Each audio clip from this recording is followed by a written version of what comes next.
little sister. Then I guess I'll attack your character. Aha! I saw that coming, and I'll counter your attack with me! Ruby, now coming to Weiss Schwarz. As an English edition original. Trial Deck Plus, Booster Pack, and Supply Set. On sale December 17th. Bushiroad! Cardfight Vanguard Overdress! Power up your deck with these new cards! Journey forth with your new allies! Booster Pack, Advance of Intertwined Stars, coming soon! Bushiroad! Cardfight Vanguard Overdress! It's your leader, Mirai! Look how cool Bob Sartre is with the new Arms card! Start deck, Sealed Blaze Maiden, coming soon! Bushiroad!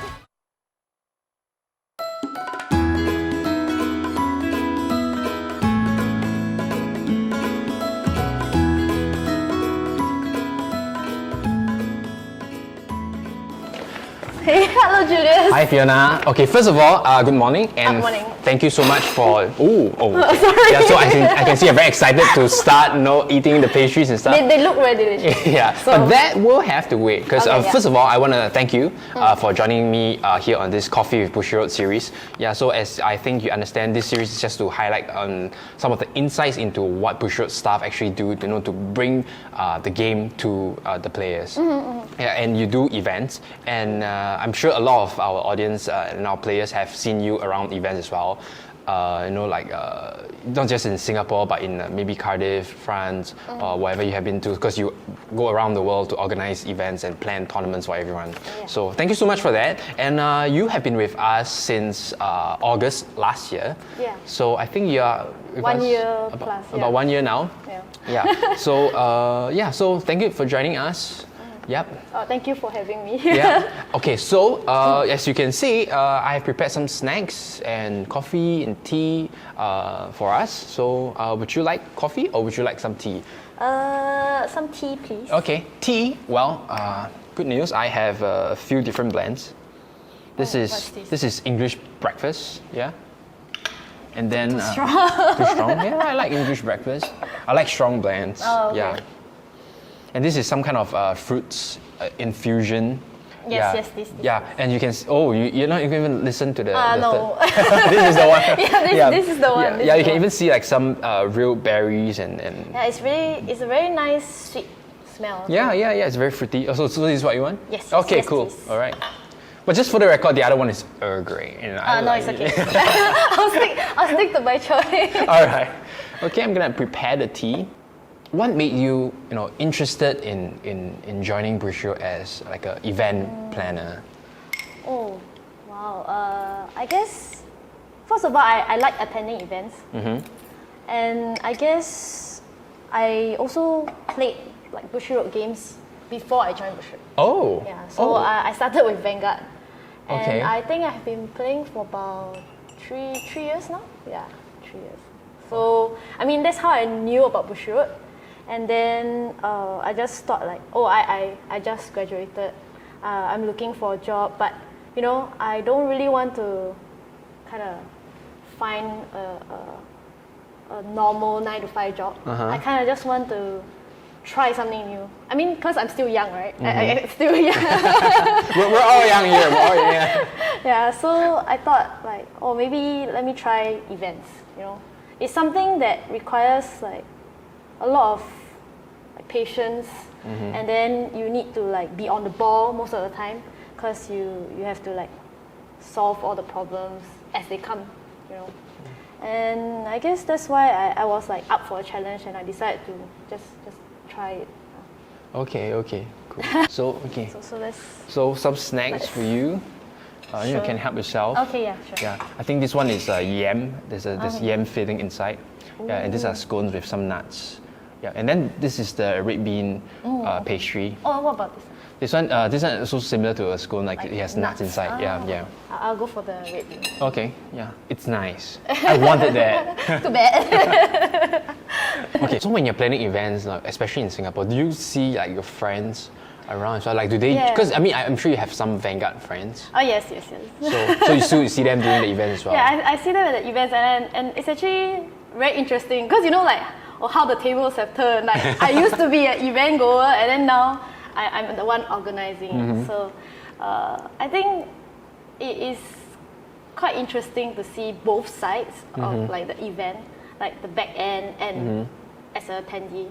And what makes me like feel satisfied, right, is when the players kind of enjoy the event, and then especially my friends. Like I also want my friends to enjoy the event. So Okay. that's very nice. Has there been anything interesting that happened between you and now that you're planning Bushiroad events and any of your friends that attended the event? Like, or do they ask you like, hey, give me some tips or that kind of stuff, or like close one eye or anything like that? Oh, I mean they do sometimes, but it's all more of like a joke. So Can I have an extra play, man? that's like no. Then win. you win yourself. Yeah. Win yourself a playmat, that kind of thing. Yeah, if you want to have the top 4 playmat, be in the top 4. Be in the top 4. You want an extra PR item, participation item, go travel somewhere else. Yeah.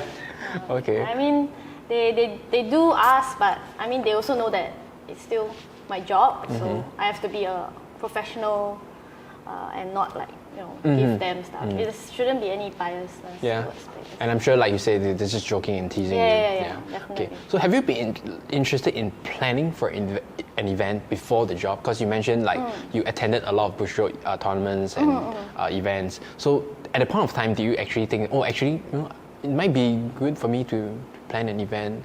Did that occur to you? I think more like I've attended other events, not even just Bushiroad events. And I just felt like, there are some things that maybe I had some ideas. Maybe this event could have had maybe some special side event or something like that. So I guess when I actually joined a company, Bushiroad did give me the chance to kind of develop these kind of new ideas. And that's when I had space for growth, and I get to kind of implement some of the new things in the circuit. So we are kind of trying to change some stuff, and hopefully the players enjoy it. Yeah. Yeah, that's good. Because if say Bushiroad doesn't give you the space and autonomy to actually do some new things and improve, you probably wouldn't enjoy the job as much, because It will be very rigid. Yeah. But not in Bushiroad. Yeah, So that's correct. why I really like events. And because of that, I can see our events changing. I think our numbers for players joining the tournaments have increased as well. So I'm actually very happy for that. It's just mainly thanks to all the players. Actually. Okay. It's not really. Yeah. So what would you say is the most challenging thing when you're planning for an event? Most challenging, I think, is on the event day itself. I mean, it's definitely it's the main event, but because you can prepare well ahead of time. You can do all sorts of things. You can imagine all the situations that might happen, and you can have plan A, plan B, plan C all the way. But sometimes things happen, and it's very unexpected. So we just have to keep, be very on the ball and fix any problems as they come. Okay. Yeah, because no matter how much planning you do, there's there's no way. there's no way you can foresee. There will never be a perfect event. Yeah, like you want everything to be done at this time, everything done at the no way. No way. So can you tell us what probably one memorable challenge that you had to overcome during any of your events? Yeah, if there is any that particularly sticks in your mind.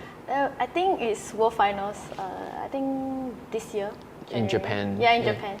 So it was actually my first time being, kind of participating as a organizer in such a big scale event, like World Finals. It's like the biggest event, and then I felt a lot of pressure, and I guess I just felt very alone. And when things really weren't going very well, it was so hard to continue. And my colleagues were actually there to tell me like, hey, everything's gonna be fine. You're just gonna just don't give up. Continue doing what you're doing. Things will be better. So that's kind of heartwarming to me, because I realized that I'm not in this alone. I have my team, I have you, you, and that's how I guess I managed to overcome those challenges. Like, I know we could have done better, and that's why I really hope that this year's World Finals will be better. So, cheers to a good World Finals 2019. Yeah. Yeah. So, and you are going to this coming January's World Final. Yes. Yeah. So, I guess I'll see you I'll see there. you there. See you there. I'll see all the players there. Yeah. Okay. So, from what I can understand about that is, planning for an event is not just a very physical draining job. It's very emotionally draining as well, like what you mentioned. And what's interesting is that you mentioned you felt very alone. Could you elaborate more on that? Like, why do you feel alone when you're doing that event? I think because I didn't, before this, I find it hard to trust people. I think it's more of a personal thing. So, like sometimes you feel that if you do it alone, things won't go as wrong.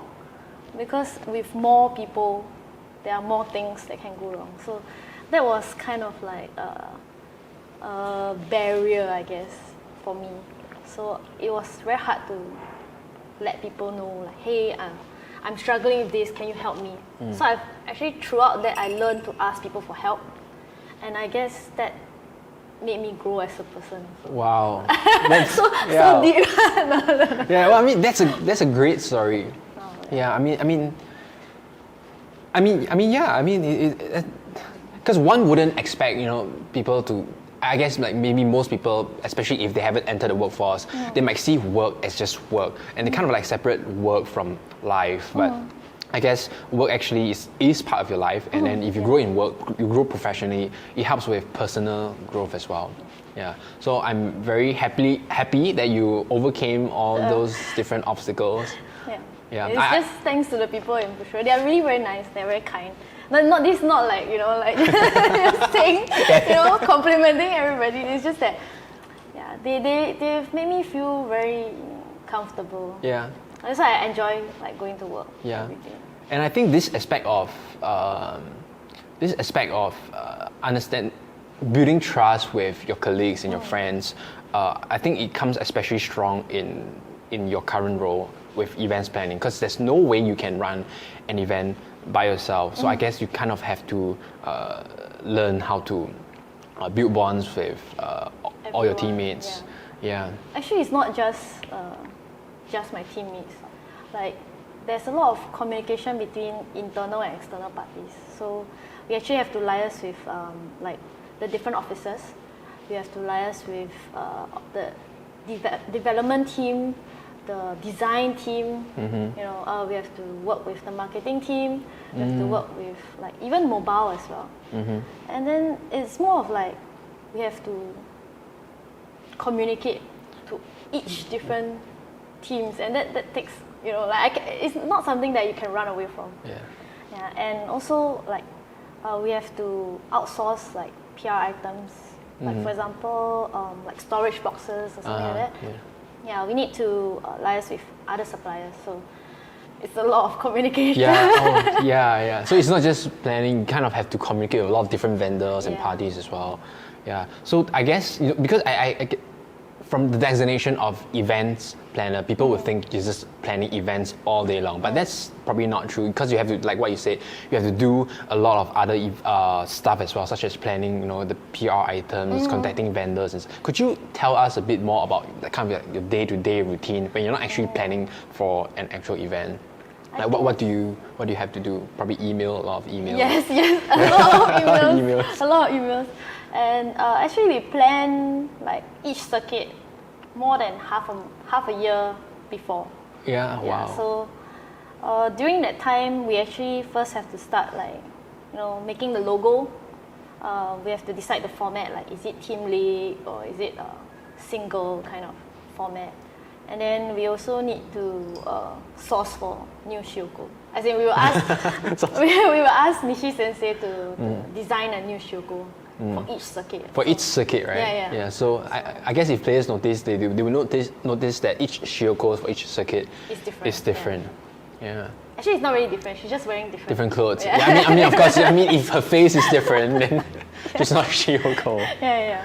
I think all the Shiyoko fans out there will notice. So, I suppose. Yeah. all the hard work is noticed.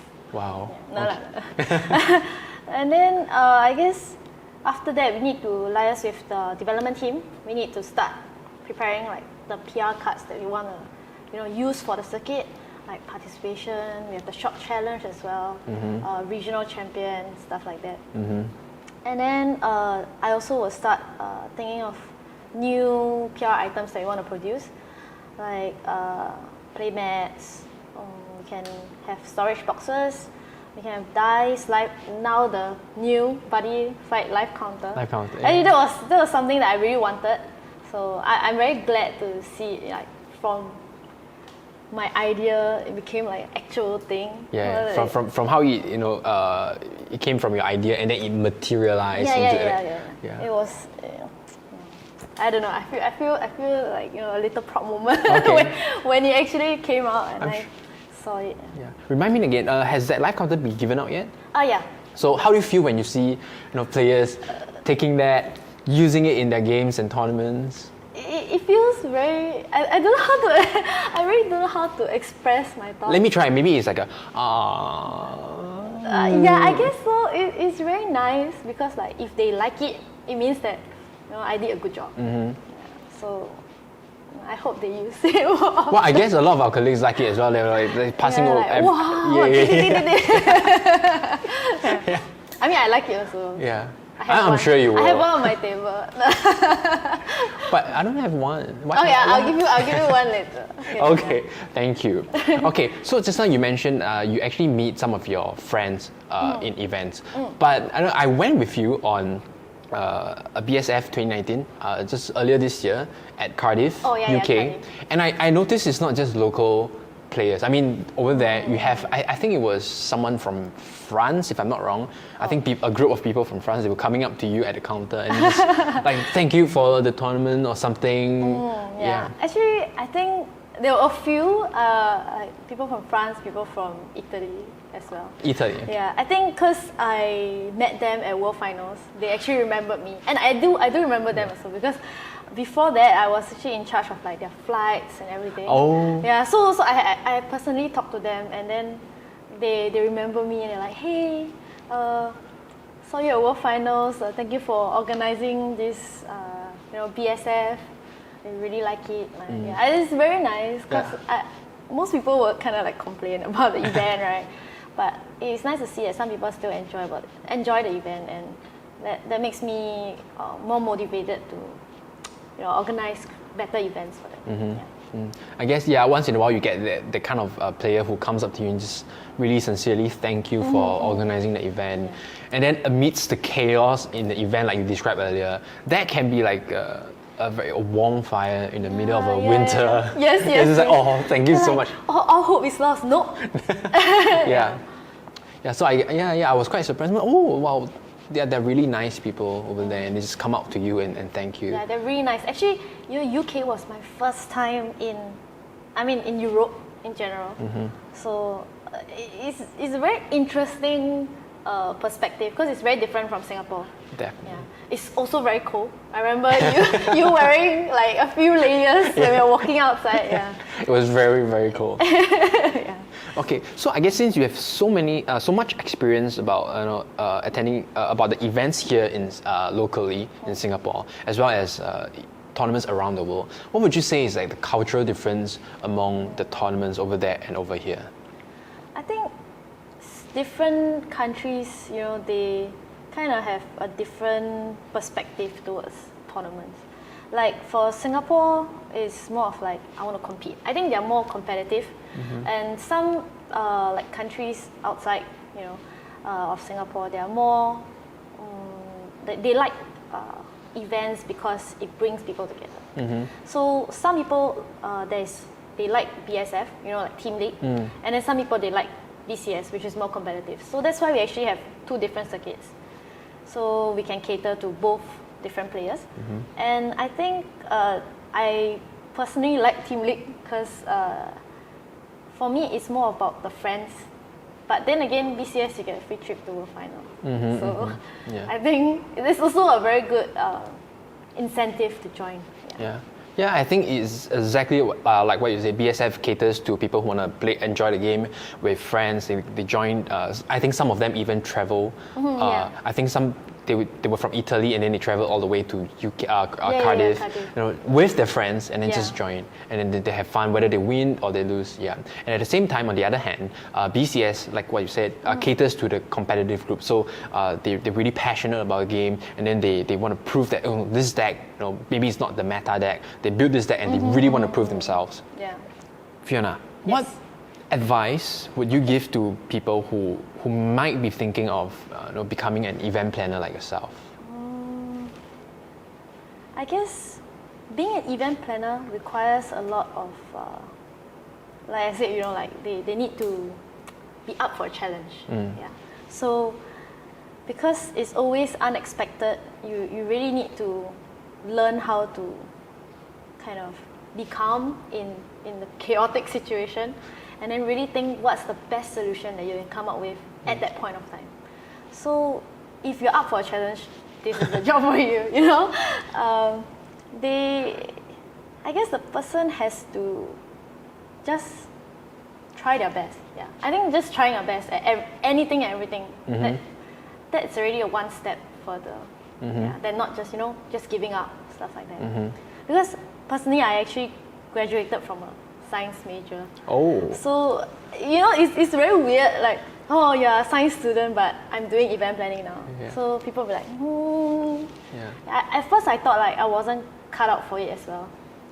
So I just thought, you know what, I'm not gonna care, I'm just gonna try. And if I fail, maybe I'm just really not cut out for it. And so I just decided to try. And the passion for gaming kind of like spurred me on to give it a shot, and Bushiroad actually came back to me, so I was like quite happy. So that's why I joined. So I think for people who want to join Bushiroad or any company as an event organizer, they just have to, don't think that you cannot do it. As long as you try, you give it your best shot. If you really cannot do it, then there's always other doors open for you. But if you don't try, you won't know. So for them, so in a nutshell, stay calm, and plan. Yes. Okay, so Fiona, I actually do have one final question for you, and that is, do you have anything that you might want to say, to players who have attended our tournaments in the past, or who might be thinking of attending a tournament? I guess support us, join, participate. Just before, like I said, I was an event goer. I participated in Bushiroad events before, and I thought that it's very nice. BSF, you get to form teams, you get to brainstorm, different ideas, deck ideas, and then you kind of compete together. So sometimes you actually play tests before the event, and it's like boot camp, and that's when the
disconnected with each other, because we are always playing mobile phones. I think that's fine. I mean, because I use my phone a bit as well, and I play games on it as well. But I think once in a while, coming out, connecting with friends over a cup of games, having some tea. I think that's really nice, and I think that really provided them with the opportunity to do that.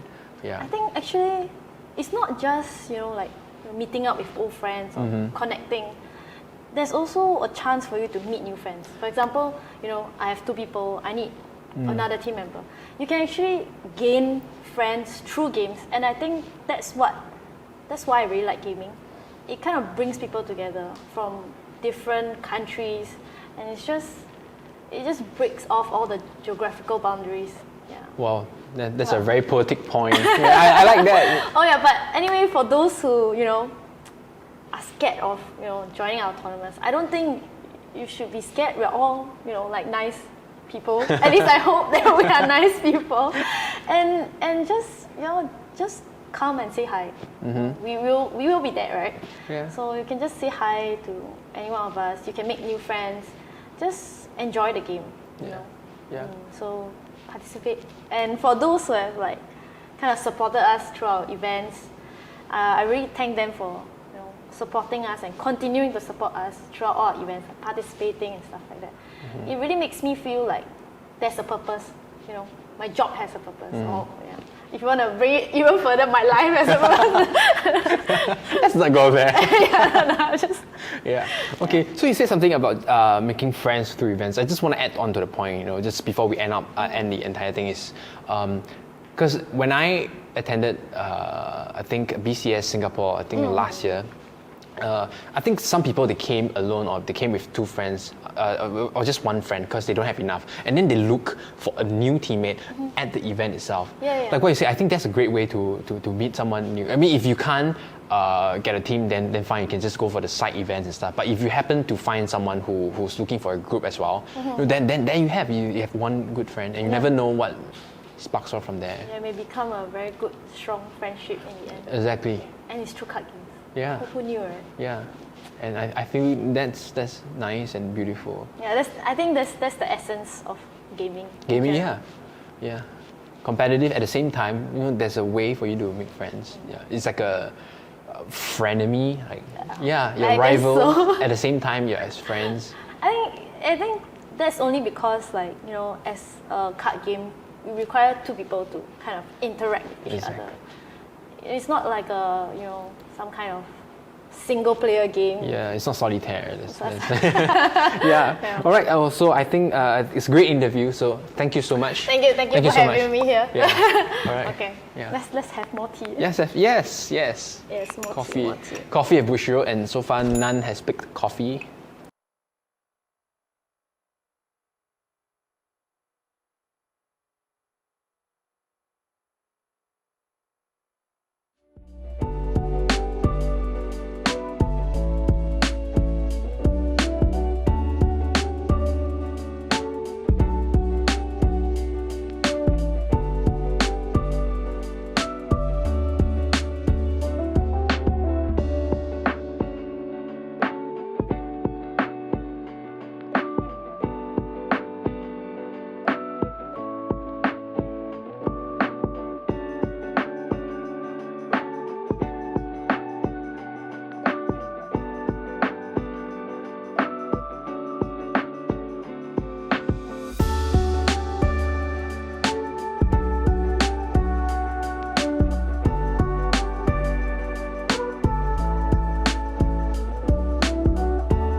Welcome everyone to day 2 of Bushiroad Rumble 2021 AO region.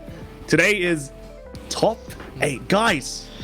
Top 8. Top 8. What do you think? We're getting excited. Yes, we're getting really excited today. Top 8, and who's gonna walk away champion today for the AO region of the Bro 2021?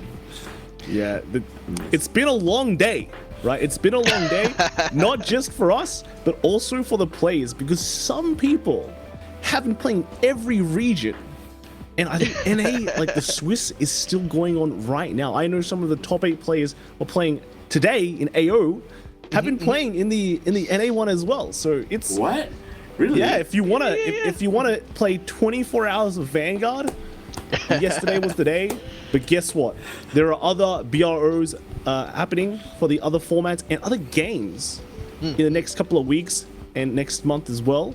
So if you want to go 24 hours plus on the weekends, yeah, on the Saturday, like of course, right? Yeah. You can do it. I mean, you could probably play. If you make top 8 for AO, you could probably play even longer. But even for the watchers, right, the viewers, they can have they can just go into every single tournament and watch every single game for a very, very long time. So talk about dedication, man. That's right. So if you want to find out more about BRL, let's kind of talk about the format, right? And we can also talk about the schedules and all that jazz. So if we look at today's format, it is just the top 8. It is just the top 8. It is the best of one the whole way through. So it's going to be a bit quicker than yesterday, but at least you can give some of the players a bit of rest. But these are going to be some quality games because these are some quality players. They had to fight all the way through Swiss yesterday, right? And yes, it's going to be good. It's gonna be good. It's gonna be insane. It's gonna be amazing. Yeah. Let's take a look at the schedule that's coming up the next couple of weeks. If you want to join, Amar, take it away. Thank you very much, Kai. So now we've already had an action-packed, exciting, scandalous day 1, for Swiss. We're going in for day 2 right now. It is starting shortly. Don't go anywhere, ladies and gentlemen. Yes, top 8. Top 8 for the AO region is happening right now, and then we're going to be looking into the exciting week 2, which is of course the Vanguard V Premium. Now personally, this is going to be even more action packed, isn't it, Kai? That's right. Swiss round, Swiss round on December 11th, and then of course we're going to go to the top cut in December 12th. But while that, don't go anywhere after that, because on the next week, on week 3, we're gonna be having some more actions. But of course, I'm just talking about the New Year's here. We celebrate a bit of New Year's, and then we're gonna go back into the Vanguard action. January 8th, we're gonna be having the Swiss round for Vanguard Standard, Vanguard Overdress. On January 9, the top cut will be happening. We're just bringing you more and more action as we're going through here. It's going to be an action-packed month, ladies and gentlemen. And of course, going into week 4, we're not going to be forgetting Weiss Schwarz. Now, everybody's been looking forward to this new format. New clans are coming out. January 15, we're going to be having the Swiss round, and January 16, going straight to the top cut, where you will be crowned the Weiss champion. Pun intended. But anyway, Leon, let's look at the gifts that our champions are going to get.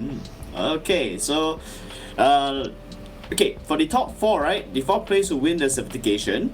Then while the 3rd place will gain a winner PR, which is our same, as well as 1 booster display, which would be the Clan Collection Volume 4.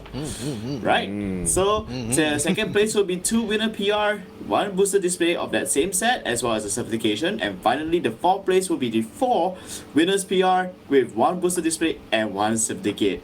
The best part is that it's actually going to be the Clan Collection Volume 4. It's amazing. It's coming out in March, no less. And they're going to be winning. They will be taking that away if they win this Bro event 2021. I mean, that's Clan Collection 4 is hype. Yes, especially with the reverse raging form, Let's go, guys. Those new units look so good, right? It's so good. So I mean, and also the PRs, Brandwin. Bling bling, people. I mean, bling bling. Looks nice. So let's take a look at what's happening today and who are these players that are going to be fighting for the top prizes. We've got the bracket out. We saw it a bit like yesterday, but here we can see it again. Look at this. Look at this bracket, guys. The first one, we have Simon versus Shody. The Sapasa Simon, very well known. Simon's a premium world champion. Unfortunately, we didn't get to see him yesterday. We might be able to see him today, right? Yeah. Second, we have Kitten Pants playing Kalen. Kalen, a well-known player as well. We've seen him top a lot of events, right? And he's been playing. He's one of those 24-hour players, guys. Man, dedication, man. That's right. And then we've got Kevin Cho versus Gabriel Tio. Both very well names, very well-known names, yes, right? very Kevin Cho, well-known names, yeah. probably like a legend, right? All the way from the States. Gabriel as well has his own share of tops, right? He's been to World quite a few times, right? Yes. From Singapore. One of And the last best we've got- in Singapore. Yeah. Yeah. And then we've got Gita and Miss Grade King. And last person, Miss Grade King. We've seen it a bit, right? We've seen. Yeah, we've seen him around. Yeah, definitely. Definitely a dark horse here. So yes, there's definitely quite a few well-known names, and it should be a good top 8. What do you Yes, think? it will be a good top 8, bro. I expect no less from the top 8. The people who beat up the remaining 199 players to be finally here on the stage. But who You is know- gonna take center is another question. You know what we gotta see? We want to see the decks. That's what everyone wants to see. We gotta see that. The Gotta decks, right? What is meta right now? Or what is made top Copy and 8? So pasting this. let's start. We're gonna look at everything, right? We're gonna look at everything. Let's start off with the first one. It is Simon. Surprise, surprise. Guess what it is? I'm so happy about this. I'm so happy.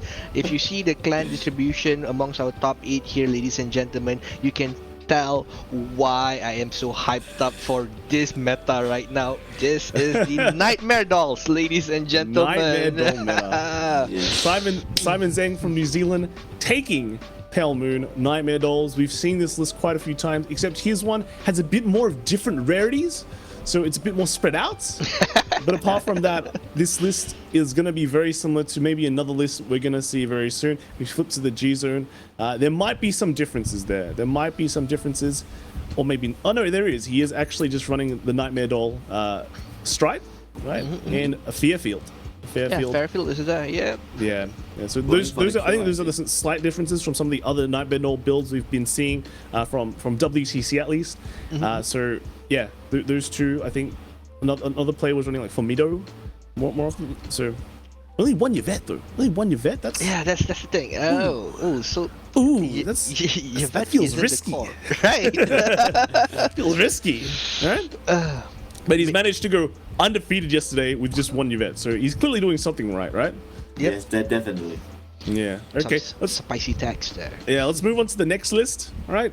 Which is Kevin Cho. Show. Wow. I saw another Nightmare Doll. This is worrisome. Yeah, this seems very similar to the list that we just saw. At least the main deck, except his Rarities. his rarities is much more like Compact. similar to each other, compact, right? Yes. Hailing all the way from the USA. Also from the same team as Simon. So if these two have a chance, they're in like different brackets for top 8, so they have a chance to make it to the finals and face each other there if they go all the way. So that'll be very, very interesting to see. And then let's look at the G Zone again. I think we can see the differences here. Yeah, this one is running the 2 Yvettes and the 1 Formido. And none of like the Fairfield from before, right? No Fairfield and none of the Nightmare Doll Stride that we saw in Simon's deck. Yeah. So That's there right. is still diversity in between the two, even though they are both playing the same archetype, but you can clearly tell they are both going for a different kind of game. Yeah. Now let's move on to the next list, which is probably another one. It is Kira, which is another Nightmare Doll. But this one is very different. This one is This actually very different. yes. Ooh, I feel like like this is this a much more honest list for Nightmare Dolls, right? Even the starter is a Nightmare Doll. So Trapezes though, Yeah, no Rolux from what I can see here. That is Yeah. interesting. The Cray Elemental really leveraging on the rearguard power with the Cray Elemental over trigger as well. yeah, and I think like this one it's got a Dorian, you know. Dorian, yeah. Just a very, very, I think it's like a more honest Pale Moon list, right? Not focusing on, it's just focusing on the Nightmare Doll archetype a bit more. Not as maybe like a specific like early anti-meta game plan, if you know what I mean, like because of the lack of like Roblox. Yeah. It's a wonderful nightmare. It's a wonderful nightmare. So yeah, that's right. That's exactly the thing. the name of the deck from Philippines as well. So it's a local aero player. Let's flip to the G Zone and see how different it is from the other ones. It's also drastically different in G Zone as well. 4 Yeah, Yvettes. three Very Brendas, aggressive. is it? Yeah. And very Oh my goodness, aggressive. yeah, there's Only 3 two of G it. Guardians. Alright, so 4 Yvette, yeah, 2 G Guardians. That's Very aggressive. that's a doozy, right? yeah. I have never seen anyone run like 2 What is G Guardians, I'll be defense? honest. What Yeah, is just defense? do it. One defense. Feels risky, you know. It's risky. It's a very risky play, but No let's see dust. whether the risk pays off this time round. I just like want to point it. out in the main deck as well, Gita didn't run Heal Guardians, so since this is an could be why. open deck format and he's still running like stand triggers, he has a good a player can see that and has a good chance to like just rush him down because you know they look okay. No Heal Guardians mean No Heal none of that Guardians. 10k power, right? But Alright, so- if he made it here, that means something, right? yep, it's true. It's definitely. So let's move on to the next deck. I think we're done with the Pale Moons, right? Yep. We're on to Kitten Pants. Alright. Team Narukami, right? Team He's 11 crit Narukami. Yes. Leon, I see you raising your hands. What do you think? I think this is amazing. It's one of those decks that I didn't expect to remake it this far. Especially he also has a very interesting way to build his deck where it didn't occur to me even myself at the start. So I like this. It really prevents people from doing damage denying, and this is great. This is amazing. It's fast. Going in for the It's kill. good. I really It's like good. So we this. got it's from Australia. Kitten Pants from Love it. Australia. So definitely I mean I'm from Australia. Local Let's see the G representation. Zone. There is maybe 2 cards, right? The Studverse, bam, right? VMAX, also kind of important, and then the G guards there. But yeah, apart from that, I think it's a pretty good Narukami list, It's right? pretty solid. It's pretty solid. Very solid. I Very mean, solid. Bulwark coming in clutch in the previous match, you know, that we saw yesterday. It might be the hidden ace in the G Guardians, to stop all of this multiple attack onslaught that we're seeing from the Pale Moons. Possibly. Yep. And let's move on to the next list as well. We've got.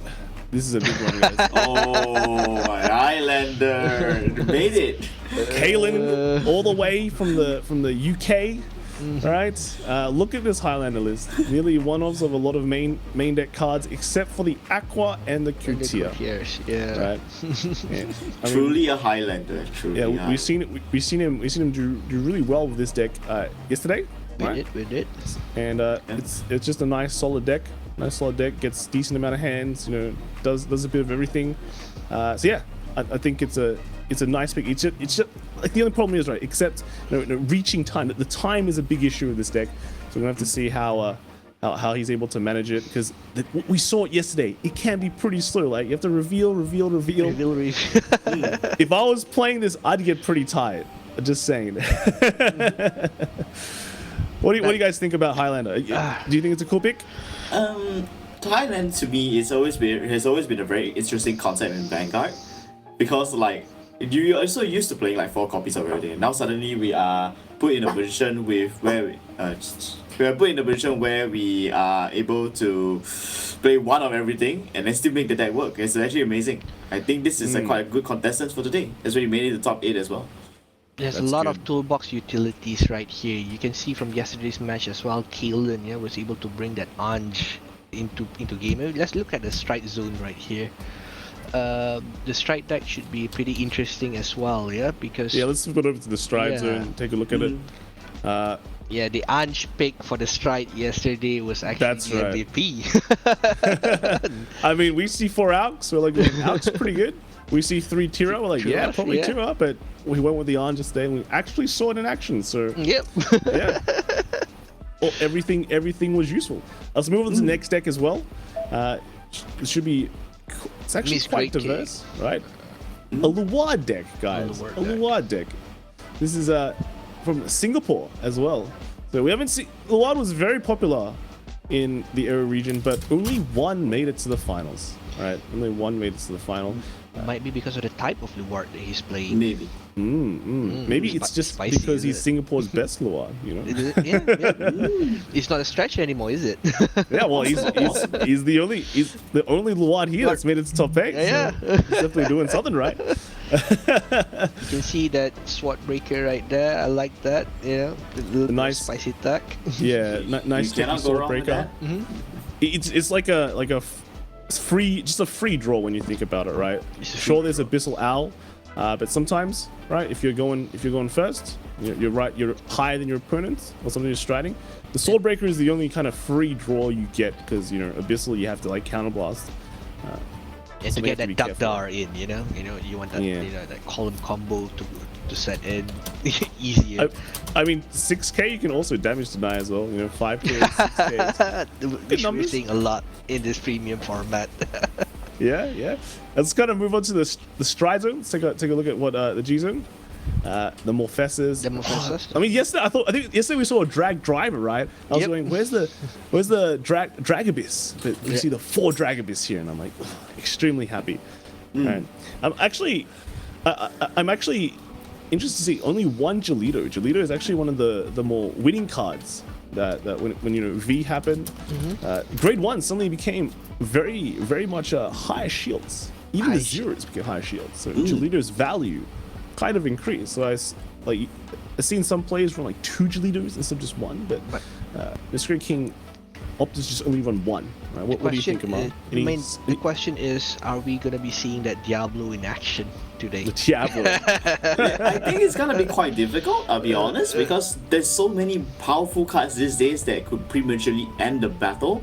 These days that we usually don't get to see the chance of this happening. That's not like why. back That's in the why. day. Let's But when it does, it's hype. When Let's it hope. happens, it's hype. Yes.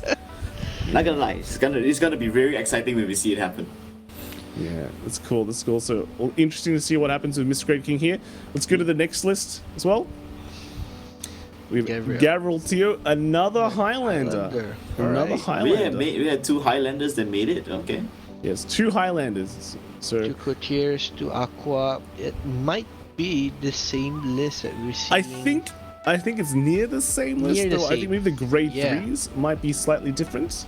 No, there are some slight differences. I Slight noticed. difference, yeah, slight Some slight variances. differences. There's like a Bobo here as well, like just like popping out. Right? Honolulu is there. No Bikun in this list as well. Bikun's a big card. Just really, Right. it's just really good, right? And this deck is very flex. That's all I can say. It's very. Of course, Yeah. high flex. Look at all the SP. I mean, if we were looking at this list, do we see like is that a grade 0 Loris as well? And is that a grade 0 Grade 0 Loris. Shizuku? Shizuku, yeah, Shizuku. Yeah. Okay, that's kind of interesting. It's kind of interesting. Yeah. Well, if they are here, then surely it's also definitely something that you don't want to mess with. That's for sure. I mean, he definitely has a plan, right? Like Yes, Amar definitely has a says. plan. A man has a plan. The man has a plan, right? And from Singapore as well, right? So let's kind of look at the flip it over to the G zone and take a look at. Has he got any differences? What's the plan here? What Olivia, right? 1 Tirua. We see the 1 Ange as well. I'm wondering if he's running half of these cards because they're very high rarity. I know, right? That's why I said it's a big flex. This is a big flex deck. Big Flex flex, deck? strong flex, strong flex right there. Strong flex. That's right. So yeah, that's kind of cool to see. And then let's look at the last list in top 8. Right, what topped 8? The last one. Shodi the Shodi. Sabasa Aqua Force. from the Philippines, taken Aquaforce. Yeah. Did you guys expect Aquaforce? No, really, not really. I actually did. I mean, it's You did? pretty strong, high strong. It has that field dominance. It has that strike capacity as well. And then I'm loving the list that Shoti brought in here, Lambros together with Tavas, and you're seeing one of that that one high-powered dragon that normally you do not see. Yeah, you do not see that 32k dragon. on the 4th attack, and you can only attack on the 4th attack or more, right? So it's Yeah. I mean, that's not really a restriction in premium, right? yeah, it's pretty easy to do. No, it's not.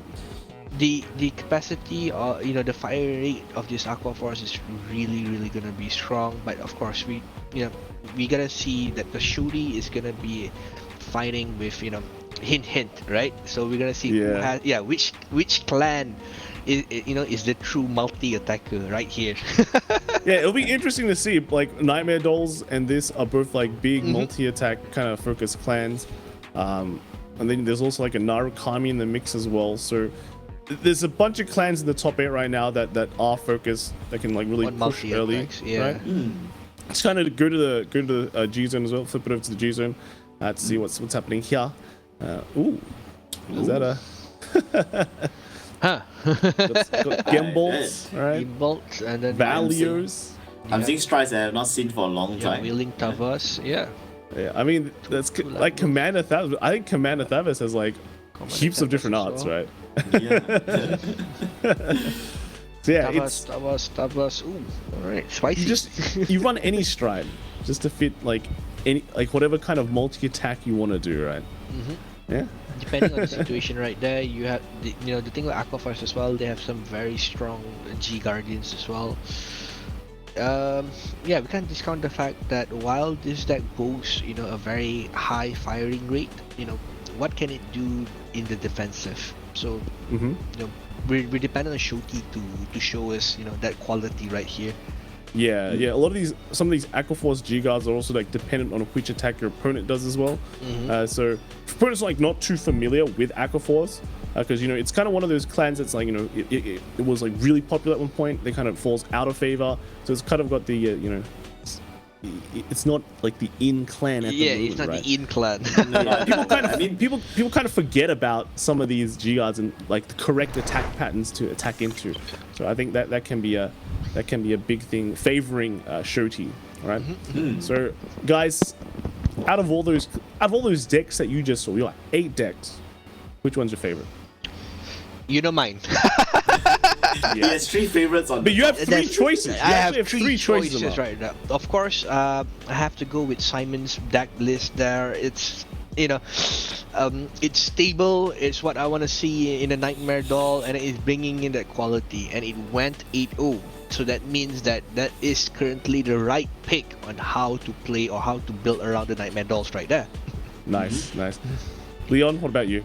Okay, obviously my top pick at the moment is the Narukami deck. Okay, obviously, because Dragon Empire. Not just because it's a Dragon Empire deck. The other thing also we think this is that it does not. It runs in a very unique engine, and I want to see how far I can take it. Okay. I guess I'll it's a bit hard for me to say. I guess I'll say Kevin. Kevin's worked very hard. Yeah, he's worked very hard. He's been innovating this list for a while, so I hope he does well. But to be honest, and I think we'll all agree, everyone's played really hard. Definitely, yes. Topping is not easy, right? It's not easy. It's not easy getting the tops, and when you do, just always savor it, guys. Because 8 rounds, right? 8 rounds. I think every region for premium has had 8 rounds as well, and I mean. In terms of how the format has kind of reset, because of the ban list, it's brought in a lot of new players from premium as well, right? This is a huge step up from BSFO last time, and it's just very nice to see the format grow, and also people playing more of the remote fights as well. So it's good. It's good. Save your wins, right? Enjoy your wins. But there's still a few more wins you want to do, right? It's encouraging to see, there are a lot of new faces. In itself, we're trying to promote, this healthy environment. Yeah. But in any case, guys, we just received notification. We are going right into the game right here, into the battlefield. Simon versus Shoti the Surpasser. So we get to see Aqua Force versus Pale Moon, but Pale Moon looks like they get to go first, I think. Yep, there we go. And I mean, I think we've talked about it before, but Pale Moon going first is very strong. Yes, definitely. The setup that they can do, and in itself, we cannot discount the fact that, riding Carol in, with only 1 cost can actually be quite deadly as well. Yeah, and that. I mean, if you're playing Aqua Force here, right, you can't really damage deny or anything like that. Your Nope. entire game plan is just go, right? You gotta go, yeah? Go big or go home. That's right. So, in terms of damage, Simon is gonna be pretty happy. He'll have counterblast he can play with, and yeah, both players will be kind of playing into each other's game plan. Except I feel like it's more in Simon's favor. For now, yes, because Yes. going into that grade 3 with at least 2 CBs, 2 counterblast, 2 costs that you can actually utilize fully during that turn. What Simon can do, is actually just riding up, get into that XL2 comfort zone, and then at the end of turn, can actually go back to the grade 2. That's the specialty of the Nightmare Dolls. To prevent Shirty from striding. But I think at least the good thing on Shirty's side is that he's running Lambrous grade 4 in the main deck, so he has the fake stride, if you want to call it. The fake So stride. he can get his XL game plans going, but just not the G game plan going, right? So you can see that Shuri is actually opting for early aggression, So He's going very aggressive. Aggressive. Yeah, they know that, okay, I can't stop the onslaught of the Nightmare Dolls anymore. They're going first, but who cares? I'm going to dish out as dual many lading damage immediately. as And that is Yeah. Alice going to damage. That is not very good. Not very good. Yeah. Alice is very important. Very core. That's right. Let's see I if feel- Simon wants to guard this. I feel like Yeah. Shorty is making a good game plan here, because even though yes, giving Nightmare Dog all the damage that it needs to start out its engine, but we also need to take into consideration that Shorty has a much stronger mid game in comparison to Simon, or at least early. Because Aquaforce nature. Simon got his Marissa, And the so GA. his early game is set. And now it comes down to how many Marissas does he have? If he has more than one, his game plan is just going to go better and better. He's just gonna go at it. He's just gonna do the deck compression early. And he gets two, right? That's a Getting two Carol is nice. right there. A Carol and a Leslie. Yeah, it looks. It's not gonna be fun. I mean, the plus is that Thavis can retire, so you can't be too kind of greedy just putting down cards, right?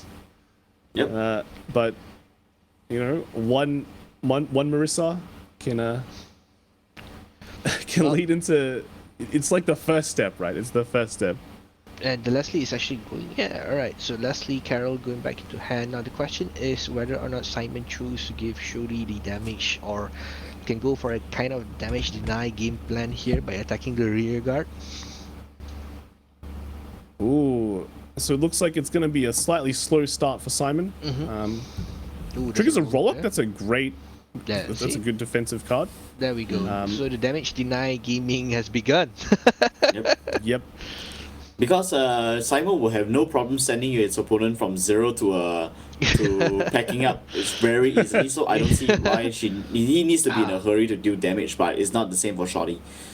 Okay, this is The famous L formation from Kai. yes the L formation, but this might be an actual L if Shody is not very careful. Because remember, Simon has removal as Pale Moon, right? Yep. And if Shody commits too much here, next turn it could be a field wipe. Field wipe could be fatality as well, depending on what's coming out. Yes. You give too much damage. Ooh, Oh. all right. Oh, defensive that right is there. huge. That is actually huge. Now one trigger to pass and see how that goes. One to pass. Nope. Is that No, that is a that's grade a- 4, I think. I believe that, yeah, that's a Lambros right there. Yep. And is this turn ended?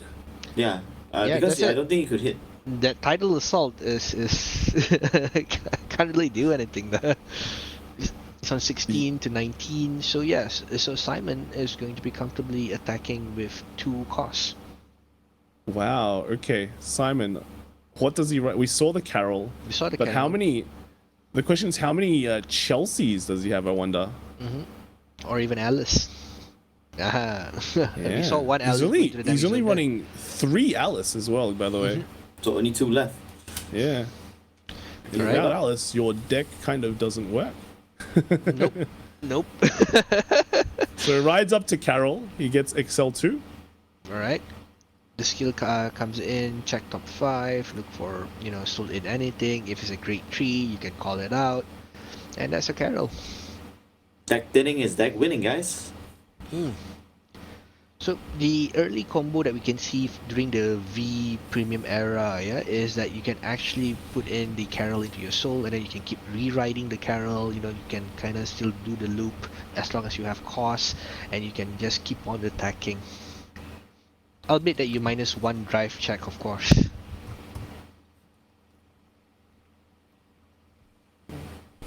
So we're kind of seeing, yeah. So Simon's gonna be putting it on that left field right there. Alright, so question, Simon, do you have that Alice? Doesn't look like he does. No. He's playing it slow, so that he can lock Shorty in, perhaps. Well, the idea here is actually very sound right now. By playing that... Oh, there's Alice. There we go. Alright, so the full frontal attack is here. Simon has retaliated with his own L formation. So if you guys are not familiar with what's going on here, yeah, because by having that Carol on that right side of the rearguard circle, the ability of the Tiger, the Manticore, yeah, allows Simon to soul in the Carol, and by doing so, actually proccing Carol's skill on the Vanguard to actually rewrite Carol again. So -1 drive, but he gains an extra axle circle, and the attack will actually just continue. Alright, there's no defensive there from wait, that is that's a guarded that. Alright, so that's Well, at least there's no Chelseas, right? I see a Tavas. no Chelseas for now. Yeah, that's the thing. For now. Carol's ability can still proc in. This is very dangerous. Simon knows exactly what he's doing right there. Yep. Hello, G. I mean, we see 2 damage. It's time for 2 attacks, right? More than that. Yeah, the Manticore's able to unflip. Yeah, so more. So that's 3 damage pretty much, right? Somehow that rear guard resends when Ellie's moved to the soul, right? And then comes up. Goes in, goes out, but he's not proccing Carol's skill just yet. He wants to soul in the other Carol, giving that extra edge. Ooh, that is a heal trigger. That is not good for Simon, actually. Yes, that's not good. Damage track. It looks like a damage trigger on Shodi's side. On Shuri's side. So yes, Simon hasn't declared on which side would he be putting in that extra damage. So I believe he's gonna go to Manticore. Alright. No trigger? Draw trigger. Is it draw trigger? Draw trigger, yeah. It's a draw trigger right there for Shuri. He really needs that. So Simon can go down, right? Definitely, yeah. That might be the game plan right now. You're only left with 1 counter blast. That's kinda a shame, but it's still fine. Alice can still do at least 2 more attacks right here. If you really want to push him, right here, right now. So, he attacked the rear guard instead. No, that's 17 plus 7. That's 24. Might be. He might have attacked the rear guard, because if he's attacking the Vanguard, it would have been a 10k guard, but it just settled as 5k. Yep. So he might have been targeting the rear guard instead. Because either way, that column is gonna reset anyway at its full capacity. Ginny comes out. Just a cameo appearance from Ginny. Say goodbye. Here comes Alice. I mean, I wonder, maybe Simon just goes, I'm not going to bother to ride down, I'm against Aquaforce, do I care that much? Oh, no defensive trigger. That's a Tavas, yep, that's a Tavas right there. B-core attacks. So yeah, Manticore's going to be putting in that Alice. So apparently Simon is choosing not to go for that Carol route. So instead of rewriting... Counter charges. Yep. But he can use the Carol effect if he... Oh wait. Yep, but he can, because the Great Tree goes into Soul. But however, would he choose to ride into into Alice instead? Oh. But I believe I mean, he soul blasted a Leslie. Is that a wise choice, or maybe he doesn't have any other stuff to soul blast? I mean, you definitely want to keep keep into account how many Leslies you have left. Aqua Force can retire your back row. It is sort of what they can do. What's important that I can say right now is, what is Simon gonna do? One counter blast, you're not going for the Carol route. You didn't soul in the Carol. So what are you going to ride on? Or are you just gonna pass turn just like this?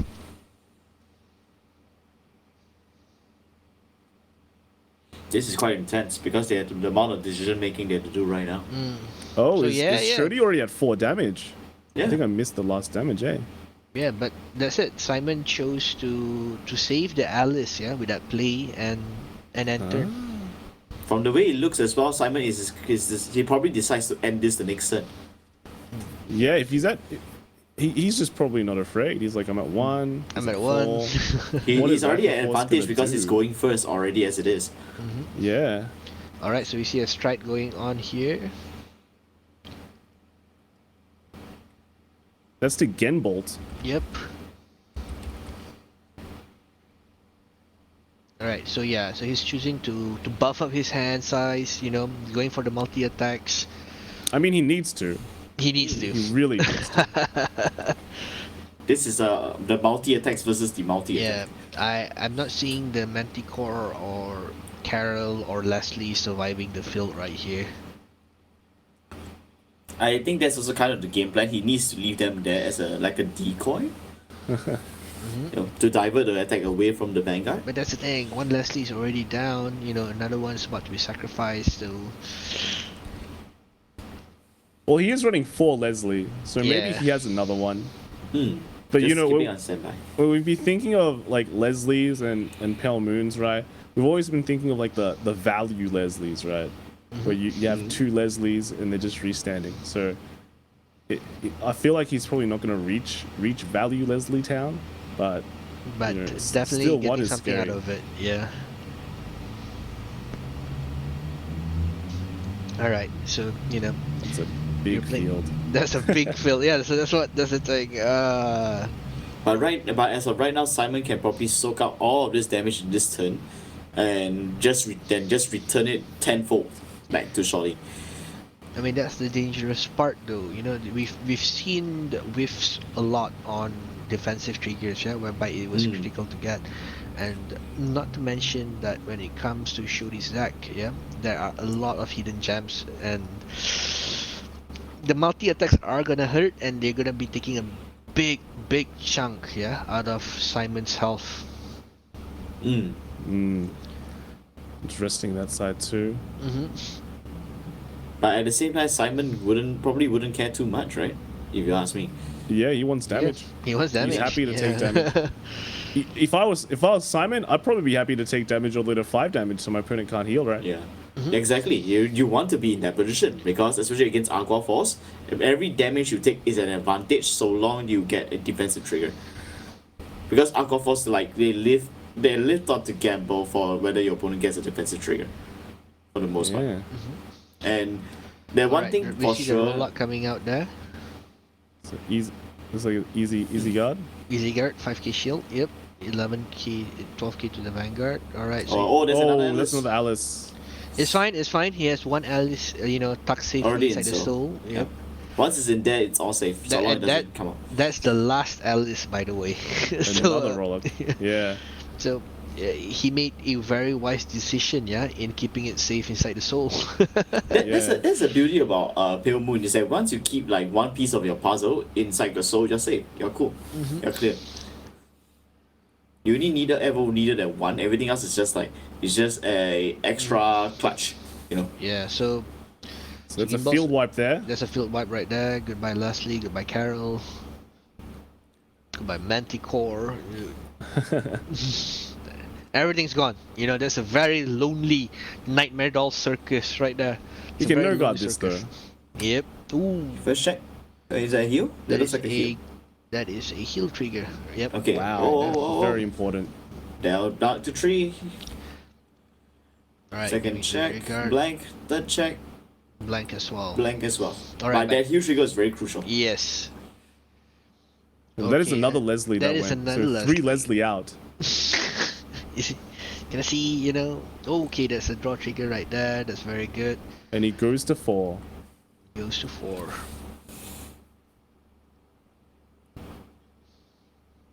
Alright, you can see that Shuri kind of buffed up their hand size right there. You know, probably thinking that, yeah, with that extra heal guardian right there, I can probably tank this. You know, the next onslaught. You can see Yeah. Simon going in. So probably the wise choice here would be either the Jester Dragon or the Mega Trick. He definitely needs a 1 GB on anyway, so this would be a good time to do it. Yeah, even so if he doesn't want, even if he best wants the way. damage. Best way to buff up your soul there. Check top 3, soul in 1 if it's grade 1 or above, you know, plus 5k shield. And he Ooh, Oh, souls it a perfect guard. Jester Dragon, probably. Yeah. To save up for like next turn, I guess. Yeah, yeah, it does feels like a decisive turn for him already, for Simon. I mean, it is. Because I don't pretty think he's important. winning next turn. Mm. Opponent's on 3, he's at 4. I mean, this is clutch time right here. Is he able to That's really he open up? already lost 2 Alices, right? He cannot do its loop properly. Am I right to say that, Amma? Well, the loop can still function with 1 Alice, yeah, because Genie is still inside. Genie is. Ooh, wait. Oh, is that? Oh, That's the 4th Alice. Oh, because of the Oh. different rarities. Oh, my we man. didn't Because of the notice that. different rarities. Yeah. Oh, we missed that true. somehow. Yeah, Okay, he okay. had 3 staple Alice and 1 OR Alice. Okay. That's right. Simon Sorry on us. We didn't Yeah. notice that the Yeah. first time. He's got the Okay. weird rarity ones. So. Because the art is so different, right, compared to some. Yeah. So I know because when you write on the Alice V, yeah, you can call out a Nightmare Doll and it gets extra 5k, opening up that circle. So it's not going for the Carol multi-attack anymore. No, this is all gonna be the Dark Lord Princess Yvette column. You know, this is gonna be their show right now. Well, Dark Lord Prince is always just a very strong card. It's just a very 2 strong Vanguard first strike. attacks. Yeah. It's insane. I always feel that Dark Lord Princess is like it's one of those Very really good cards. That's crazy. You see Marisa here, so he's Did he putting put in a perfect guard again? Yeah. So we can safely assume he has 2 G Guardians, you know, 2 heal triggers in his hand. Safe to assume, and plus he could probably needs those G Guardian to build up his his end game. In a way, though, if you think about it, like against Excels and the multi-attack decks, like Aquaforce, you don't really need that many perfect guards. I mean, he could be prepping for the guard restriction as well. Could be. Yeah, no Sentinel, right? I mean, putting Sentinel into the soul by proccing the G Guardian is kind of like a free cost, right? Yeah. It's a free cost now. But how's he? The fact that so many Leslies are gone, it just feels like such a rough time. But with Yep. Simon's deck, I can see him going to Harry instead more often just to make more multi-attack, so he doesn't really need that many Leslies. He's not There's a lot- reliant to that strategy, I guess. I mean, a lot of other decks have more Yvettes, but since Simon's only running 1 Yvette, I only ever see him go. You can only go into Yvette once, right? So the turn that you go into it is very crucial. Alright, so Oh. we're seeing the double Chelsea's right there, so he is going to be sort of, you know, disrupting Shoti's field right there. No, he can't. He can't do it because it's not Workeroid. It's not a worker right yet, right? If he goes into, can he even go into Brenda though? If from the Dark Lord Princess, yes. I think we can kind of see why he only runs 1 Yvette and he runs 1 of the Nightmare Doll grade 4. Because going into that later is going to be a Workeroid Vanguard. Yeah, but you know, I'm just speculating right here because apparently he's going for the first attack with Chelsea anyways. Yeah, these Chelsea's are way too late. The poke fest has begun. Yeah, if he got it on the grade 3 turn, that would be like the best Perfect. turn because Yeah, that's that when you would be can so wipe the perfect. field. Double intercept.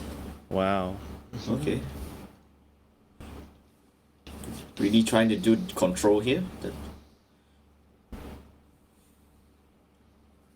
Reading the effect. Oh, so Chelsea doesn't require your Vanguard to be a Workeroid. Because at the end of the battle, you know, wait, it is. Yeah, does it has to be require- Workeroid, not Nightmare Yeah, Doll. Workeroid, not Nightmare Doll.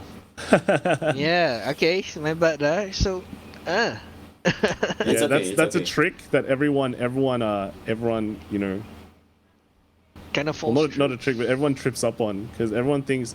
Usually the card's race doesn't really matter, right? Yeah, it's those one of those rare occasions like the Kagero like suddenly flame dragon. Yeah, It's like, Flame what? Dragon. Flame Dragon. Since when did that matter? And I mean, most of the time, it's just fine, right? But then when you're playing G and you go into the different strides that don't have Workeroid, then it doesn't work. Yeah. So his only chance of actually proccing that Chelsea is actually by rewriting from Darklord Princess into Beatrix. Which But plays- I don't think you can because the princess only goes to the Magia cards, right? Yeah, the Magia cards. And And it doesn't look like he's playing Magia stuff. Yeah. I mean, there's So- Yvette, there's Harry, you know, there's... So he's attacking with Vanguard now. Triple drive for Let's check. The heal trigger That's a coming in heal. Oh very, very man, nicely Wow. there. this is bad. It's Heal City. It's heal city. Yeah. No, because if he already discarded the Alice Leslie combo attacks, right? Getting a heal trigger now is very good. Yeah, exactly. So So, there's but one it's not damage. good for Shorty right now. On The damage for Shori, got a there's trigger as well? yeah, that is a critical trigger right there. Back and forth, yeah, that we're seeing Very, these very players. back and forth. Yeah. Hmm. So he's Now I thinking wonder about it. since here's a problem is Shodi gets a trigger if he Yvette is the one card that busts through, but Harry kind of wouldn't, right? And Nope. his field's not really set up for a Harry, so it has to be Yvette, yeah. Can kind of go for Fairfield play here as well. It is That's- Yvette. If Shorty gets another defensive trigger here, it would be troublesome for Simon to follow in Yeah. turn, because his hand size is not that big. It's not healthy. But I don't think you can Fairfield because Fairfield's act, right? And, He's active face, yeah. it's just it'll just be a very vanilla attack. Might as well striding it with anything else. Yeah. I mean, we Yes. don't see any Leslies yet, right? The final Leslie, no. It is still somewhere, quite possibly. Mm-hmm. It's really. But there's still a think very lot more carefully. attacks, so Yeah, there are many things that are going through Simon's head right now, but basically the left Oh, side. he's just gonna regards- go for it. Yeah. Because not a lot of his regards are able to attack anymore. Right, flipping that Harry, so I mean it still doesn't really work because there's no Magia units on the field that gets the extra power, but still, yes. I guess just preparing for it would be good. I don't know. So he's putting in that Carol into Soul. Yeah, I kinda get the feeling that in Simon's hand, you know, it's kinda a bit bricked with a lot of great trees. I mean, when you lose all your Leslies like that, a lot of your key Eh. pieces, it's not great. Yeah. Hmm. And calling out a Carol there, yeah, it's kind of signaling to me that, you know, it's not a very healthy soul, it's not a very healthy hand. Mm. He's limited by his choices. They still need to consider when Shorty retaliates. This is the third attack, by the way. Yep, so drawing from that XL2.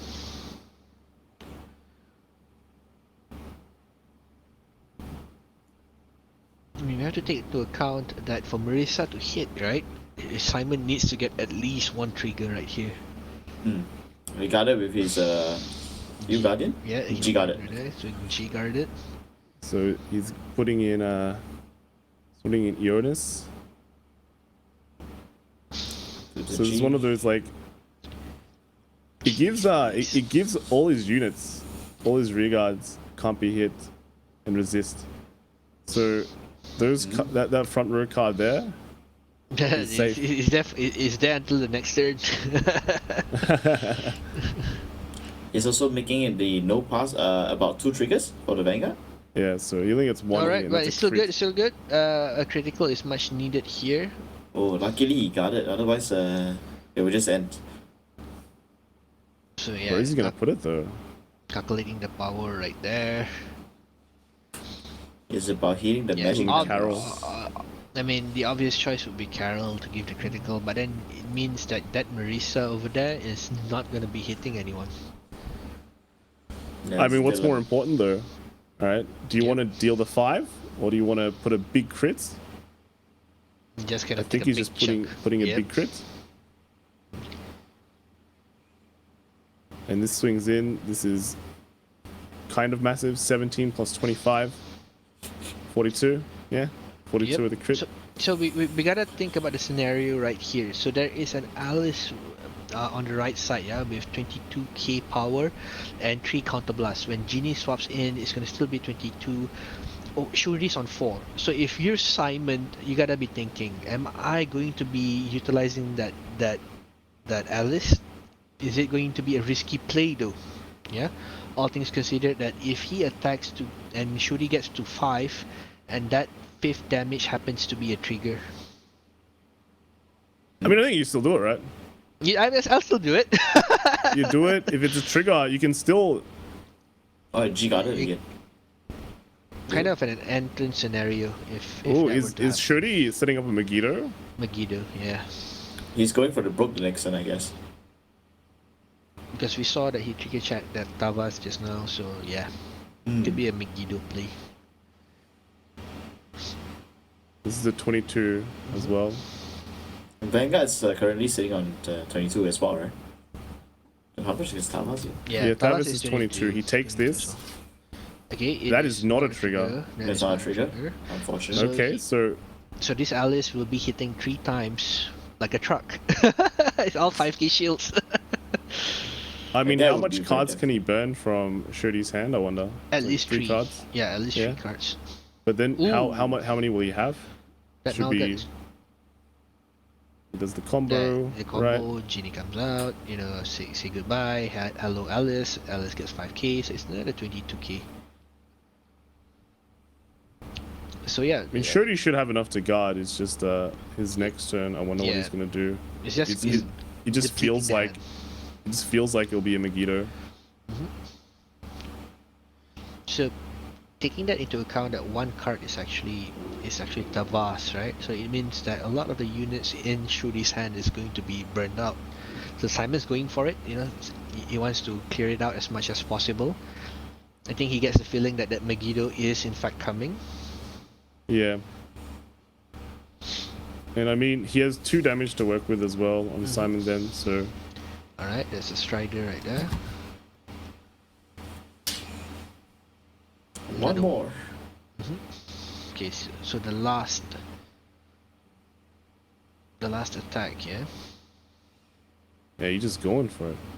He doesn't even need Alice. If he needs an Alice, he can just ride another card next turn. Yep. Alright. All right, so it's back to Shuri's and 4 cards in hand. Stand and draw, he's gonna get 5. That's for an Aqua Force, that's pretty huge still. Yeah, his field is largely intact, so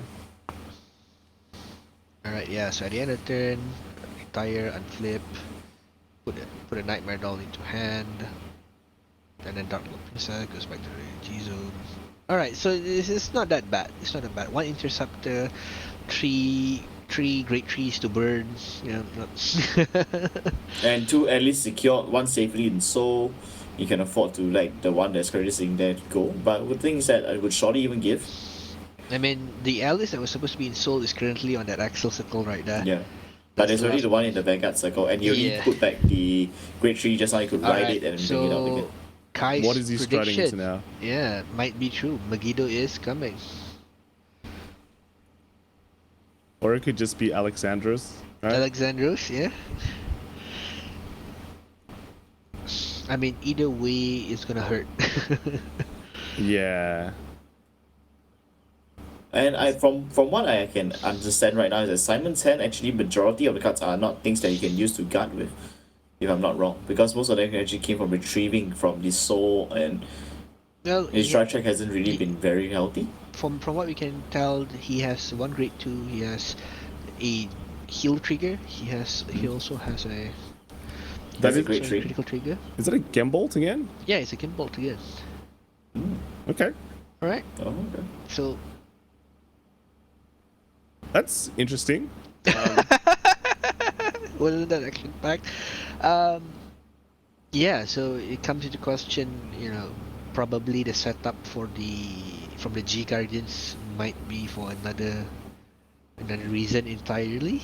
Yeah, I Maybe felt he's just deck baiting, I think. I don't know. I feel like if you unflip so much, like something like an Alexandros would yeah. be very strong. Especially when you're when I'm assuming if you think about it, the next turn, Simon's next turn is basically the kill turn kill turn, Sure, right? yeah. It's definitely a kill turn. Or we are actually seeing Shuri prepping for that overtrigger. Because he's thinning out his Deck deck very quickly, actually. Yeah, deck thinning, and then the probability that the overtrigger is still inside deck. Because if he gets the overtrigger now, and a heal will be really devastating. But it's not like you get more drives with the Nope. with the Gembolt. Nope. You just draw cards, so it's not really deck thinning, right? It's just maybe just- you even draw into the overtrigger. Yeah. But that's not gonna help you. But it's probably his only way out of this fight at this moment. Alright, so smart move by Simon there, just clearing out all of his interceptors first before he gets burnt out.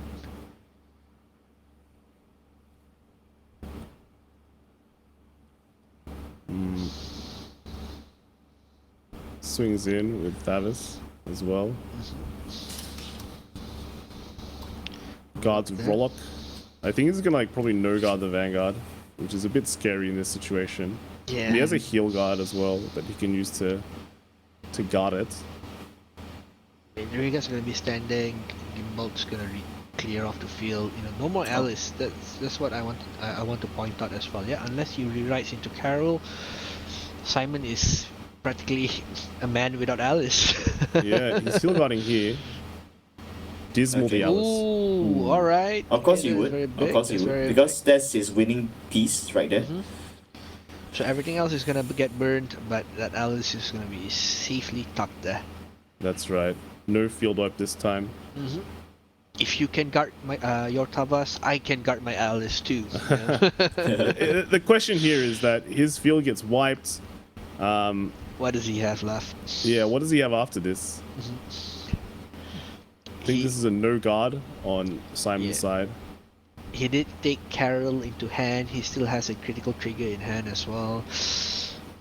I'm wondering how low Shodi's deck is. Yeah, it looks really low, right? It Let's is check. pretty compressed. There's Oh, a draw Is that a trigger. draw trigger? That is a draw trigger. Draw. Second check. There's Critical a trigger. Critical trigger. Critical to Vanguard. Everything to Okay, Vanguard? this is very scary. Very, Okay, very scary here. Last check. Decisive. Alright, nothing. Nothing. Tidal assault. Nothing. But his hand size is very thick right now. Oh, Overtrigger. Ooh, that is Oh, big. That is big. And And a a heal as heal. And he cannot heal. So I think that's a That's it. turn that's end. It. Turn end. Turn end. Okay, getting that defensive, I believe. Oh, you might need to still attack to proc his like Narissa, right? Yeah, yeah. Just attack, just attack the Vanguard. You can't attack. You can't Just attack, the hook Vanguard, his just opponent attack. guards for no reason. Yeah. I mean, this is big for Simon because he needed to save his hand Oh, size. that is like 7 cards or something in the deck. Yeah. And he still Six goes for now, it. yeah. He has to draw. It's a must draw, so Oh. yeah, 6 cards So left. it's safe to assume that this is Simon's final turn. Safe to assume so. Yeah. Because if not, Five it's gonna, five cards in the Yeah. deck. if not, it's gonna be Shodi's final turn. Yeah. And Shodi can't take any more damage, so he can at least steal a show and attack the next. This is like a perfect, in a way, this is a nice dust turn, right? Because there's no Yep. way the overtrigger comes out unless it's on the 6 damage. But he can't dust. There's no Alice. Oh yeah, there's no Alice only rewrites. Well, he's rewriting. Yeah, rewriting to Carol, yeah, smart move. You buff up your hand size, you buff up your soul. Deck still looking pretty healthy for a Nightmare Doll. Because he's not charging, he's not doing a lot of things. So, in comparing to Shodi, who has been drawing a lot Yeah. and Large hand calling from size. there. Does he get? Oh, the possibility is there, boys. But that Carol goes into soul and then it goes into rearguard circle. No dust. Oh my No goodness. dust. No dust. Unlucky. I mean, I even question if he can actually strike, but He might not need to, if you ask me, because he so long he can generate enough attacks is more than enough. Yeah, to be honest, he's at 5 damage. That Alice is basically 2 plus attacks, right? 2+ attacks. Yeah. I mean, if you can strike into Beatrix right now, that would actually be so huge. To be honest, Looks like Harry's like Dark Lord into Harry is also pretty strong too, right? Yeah. When you think about it, it's pretty weird. But is he going for it though? I mean, he's looking at it, you know, he's contemplating it. Is it worth throwing 2 cards to strike for this? As long as And- you can make a bunch of front rows, life is good, right? I mean, technically speaking, he can be just annoying Shorty all the way to the end. that card has to come out. Because Shorty cannot replenish his deck. Like if you think about the maths, right? So the stride comes out, right? He goes into Harry. If you can fill up every single Excel circle and front row, that is 7 attacks. Yeah? 7 attacks and And then- yeah. Yeah, 7 attacks. And then like your opponent's at 5, you can't take a damage. And the Yes. trigger can't stop you unless it's a 6 damage heal, right? And then you go to Harry. Harry sucks in 2 and calls out 3. That is 3 more attacks, so that's 10. And then 1 more Vanguard attack, that's 11. So that's at least 11 cards from Shirty's hand. And I don't think Shirty has 11. I think it has around 10 or something, right? We have to bear in mind that also the Vanguard attacks require like 2, usually they require 2 cards to guard, right? So, It's going in. okay, so you can make 6. A total of 6 right now. But then the Alices also come out as extra attacks. Yes. So it all comes down to mathematics, right? Maths. All right. How many 1-card guards do you have? Exactly. How many attacks can you generate this turn, Simon? Yeah. Don't even need Leslie. Yes. There's 1.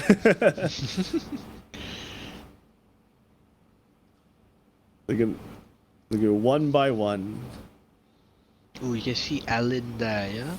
Simon pulls it out. That thing gets plus 10k if he puts a worker right into soul. Draw 1. So you can attack like 2 more with like 2 more Workeroids, right? Yep. Or like let's say the Carol and anything else. You see, And this then is- go this into is where- Harry. Yeah, this is where the Leslie would have been big. Yeah. He technically just need to get like 1 attack in and he will kill the Tabas. No, not just talking about damage here. We're just just because of the deck size on its own. And if I'm Yeah, not the no value Leslie. Because there's no Leslies. Do you want to attack here though? You're going to. maybe, you know, decisively wanting that damage trigger, you know, the extra damage. Of Vanguard? Yeah. Yeah, so that is an extra shield. Triple drive, first bang. There we go. A heal trigger. A heal trigger again. Can Just I for heal? power, just for power. Yeah. Thinking about it. Giving to Alice, I assume.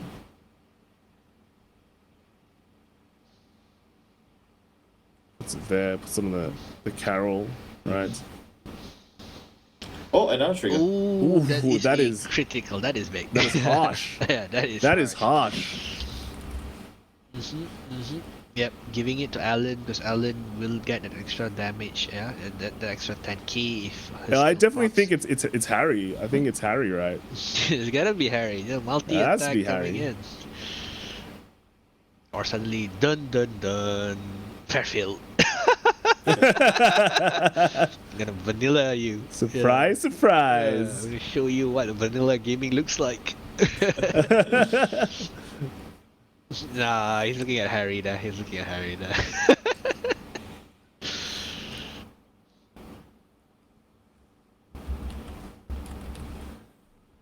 Yeah. Well, I also forgot the Dark Lord Princess comes out as an extra attack. So, so many attacks. Harry! That's Harry!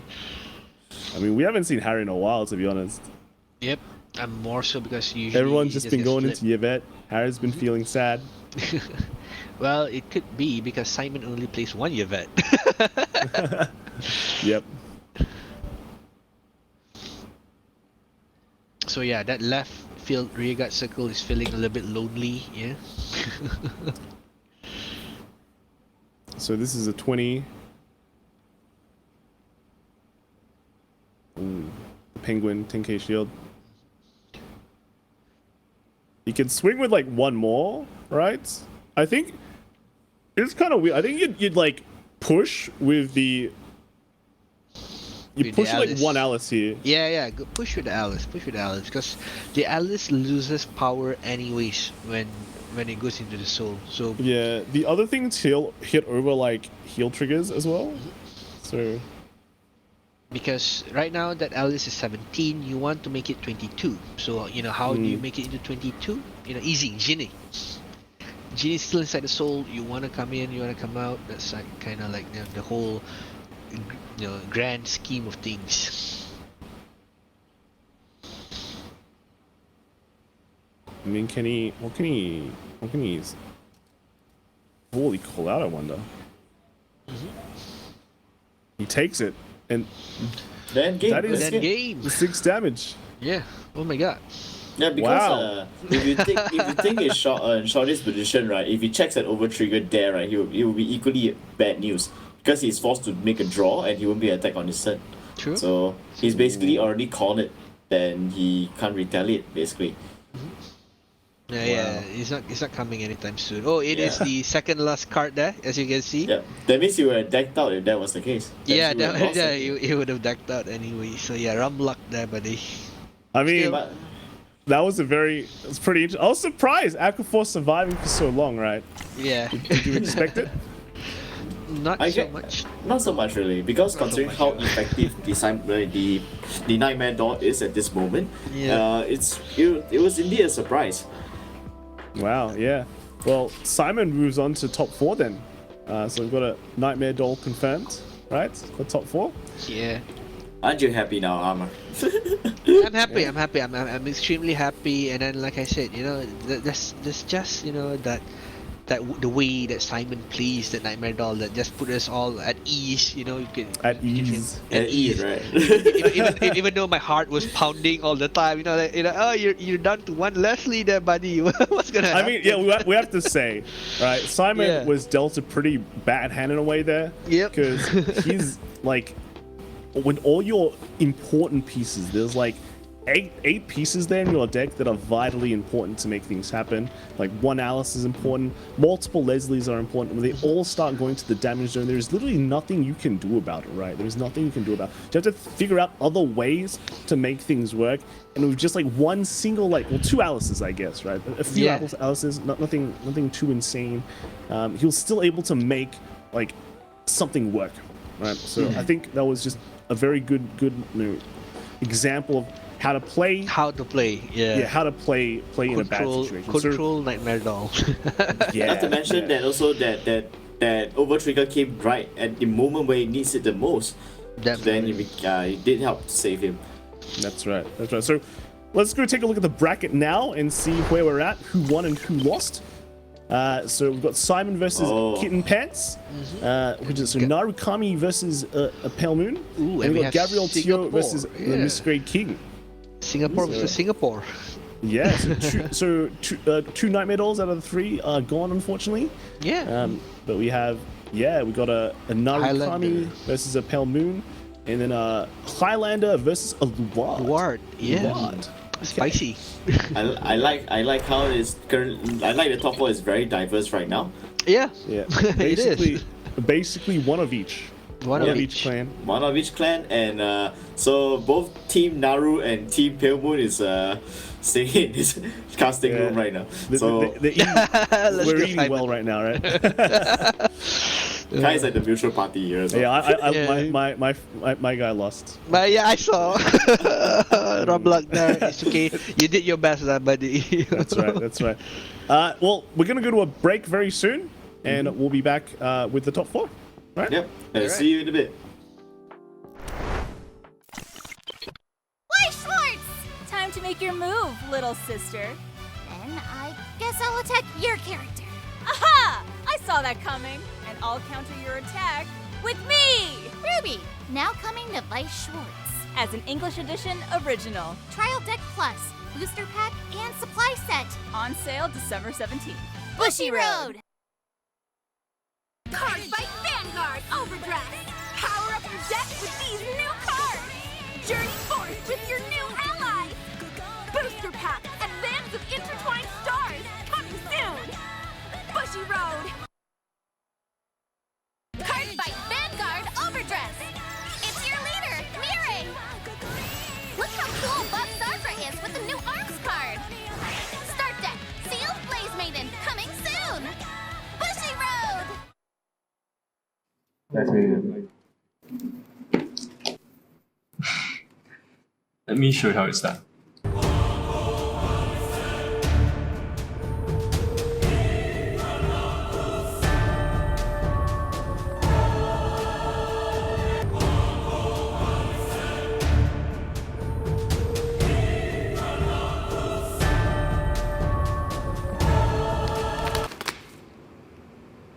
In this video, we're going to take a look at one of the most important things you need to do right before a game. Shuffling. Breaking. We've all been there. Sometimes it's because of our deck build. Other times it's because we didn't shuffle properly. Hey, you! Can you show him the shuffling methods again? What was that?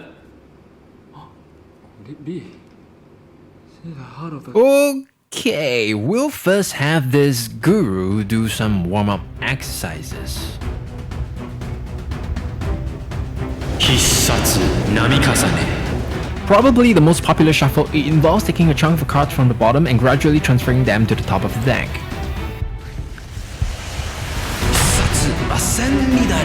Usually used by beginners or children, this smooth shuffle is fun to do once in a while but not recommended for toddlers. An advanced technique that takes some practice. It's one of the best shuffle and it can be done rather quickly. A good way to ensure you have the right number of cards in your deck, but it doesn't shuffle well, so make sure you mix it up with other shuffling methods.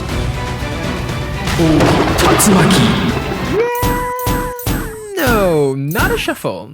In order to really randomize your deck, use a combination of the shuffling methods, or reshuffle 7 times. Now, let's talk about a different kind of shuffle. Okay, attack your Vanguard. Hisatsu. Chaos Shuffle. Hand shuffle, a fearsome shuffle in which shuffling is not the goal, done by moving cards from one hand to the other rapidly, completed with cards slapping noises. I get it, we all do it sometimes, and some situations call for it, such as preventing your opponents from memorizing your cards, or when you need to drop a hand card at random. But you've got to admit, when done excessively, it can be pretty distracting. Stop hand shuffle and make this world a better place. Attack your Vanguard. Hisatsu.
Now that Decklog is available, you can register your deck list for tournaments with ease.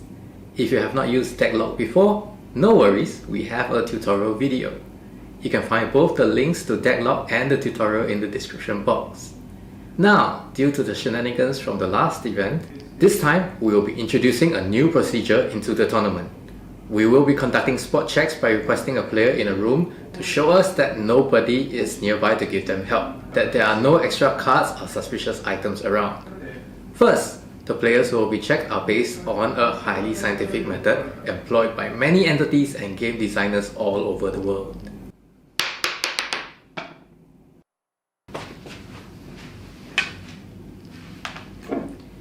Hi player 456, you have been chosen for a spot check through a fair and impartial system. Oh, I've been selected? Okay. So first of all, this is my table, and as you can see, I'm playing Lyrical Monastero. I love Lyrical Monastero so much because the characters are so pretty and so cute. Okay, now I'll show you my room. So hi, this is the room that I usually play Vanguard in, and as you can see, there's no one else here but me. Okay, good, thank you. I'd like to show you Vanguard collection. I've been playing Vanguard ever since the first release, and I also have my showcase here. I have G series, V series, and Overdress. Thank you Not for only that, I cooperating. love Weiss Schwarz as well. I play Persona 5, and I have a lot of other collection over here, as you can see. Very nice, I know. Thank you.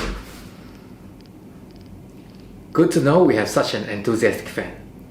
Anyway, there have not been any incidents where we found players cheating with external help, but we hope this extra layer of precaution will deter any attempts, as well as reassuring all participants. On a side note, please do not use your phone during the tournament. This has been a rule for physical tournaments all along, and it is not any different for online tournaments. Players caught using their phone during a match is considered an infraction. First infraction, you get a warning. Second infraction, you get disqualified.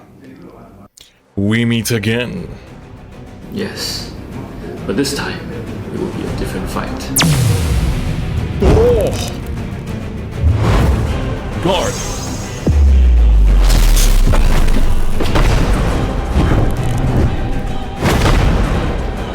Over! Kuriga! Please don't heal, please don't heal, please don't heal! And the championship goes to Chris! Okay, yeah, that was a good fight. Thank you for the game. That match was so close. Thank you so much for the game as well. So Judge, when will this game be uploaded to the official Bushiroad YouTube channel? I want to show my friends like the epic fight I just had with Chris. Oh yeah, I want to show my friends too. Because one of you used a playmat with a yellow rat and a blue turtle. Actually, it's closer to a tortoise than a turtle. As we can't show merchandise that isn't from Bushiroad, we can't upload the match.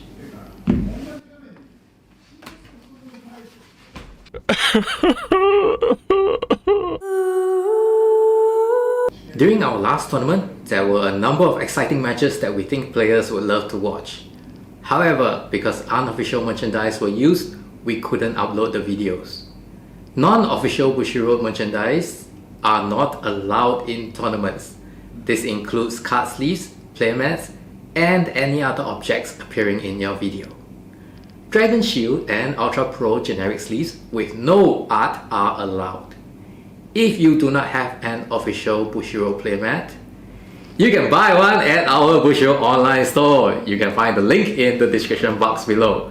We have a lot of beautiful card sleeves and back boxes, all of which are allowed in the tournament.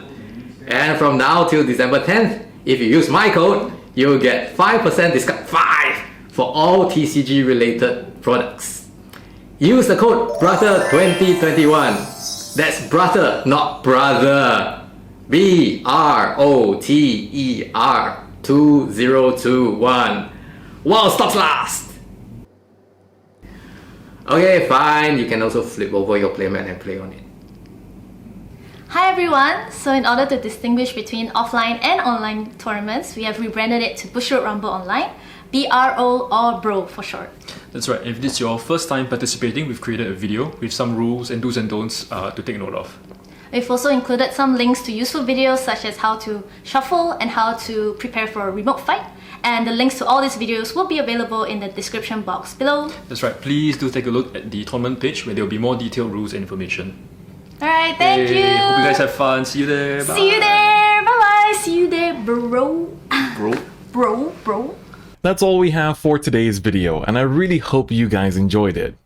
During Bushiroad Springfest Online, we had a lot of players, both new and experienced veterans, come into some of their first online tournament experiences through Remote Fight, and we got to see some amazing narratives develop. Some people start new chapters in their competitive history, some people start playing competitively for the first time ever, and I can't wait to see how the stories and the narratives of these players will further develop throughout Bushiroad Rumble Online. In case you don't already know, I will actually be commentating all of the Vanguard stages for Bushiroad Rumble Online, so I can't wait to see you guys in the chat for the tournament. This couch I got on sale. It was like very cheap, and it's very good as well. So I recommend you guys to go and get it. Not only that, I have a lot of Bushiroad posters. I love Bushiroad.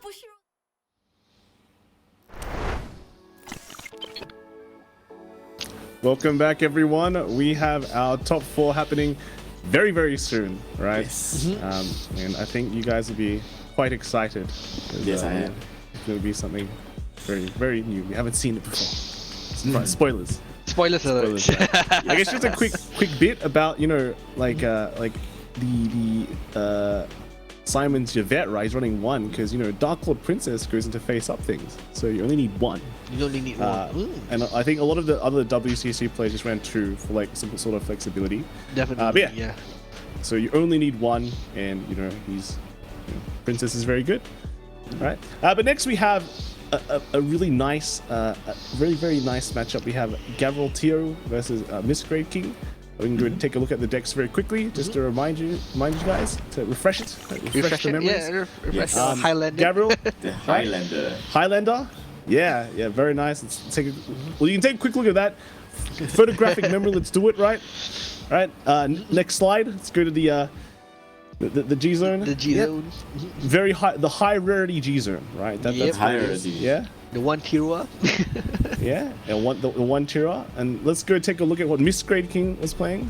We haven't seen both of. Have we seen both of these players at all? This will be the first time. No, right? this will be the first time that we're actually watching. Yeah, but yeah, this is the Loire deck that we have. That I think we've rarely seen, even though it's very popular.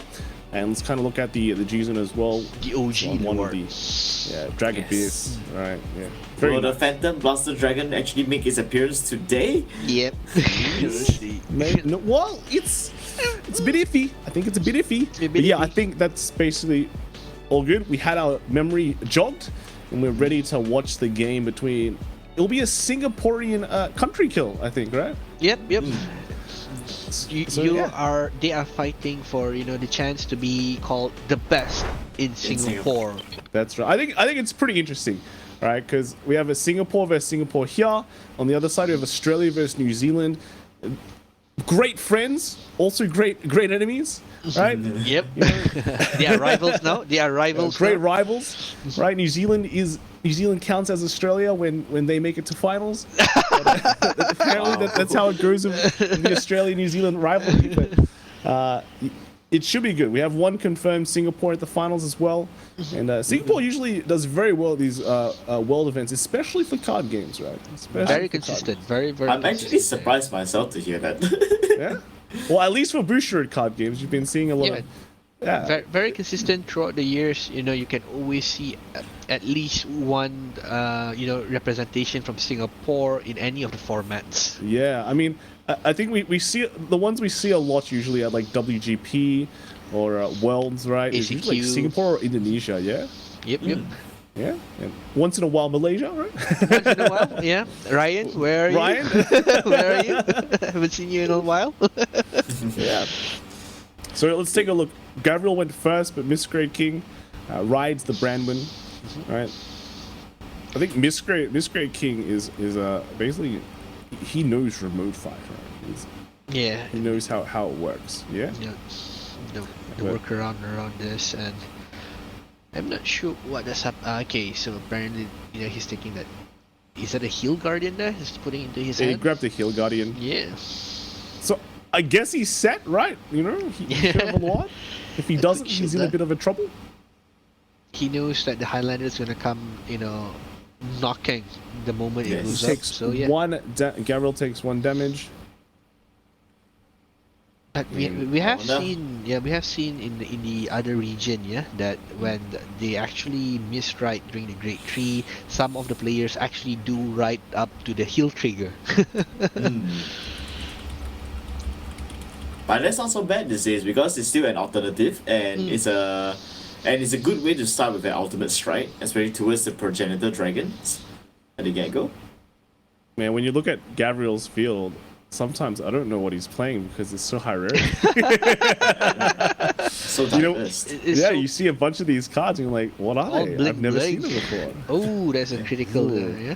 That's why I said I have very high respect for heal. Wow. for Bermuda players. Okay. Heal coming in right there. Hits off a crit, but a heal saves him. So both players now on 1-1. Alright, so Liaphil is making his appearance here, calling out a Great 1 or lower.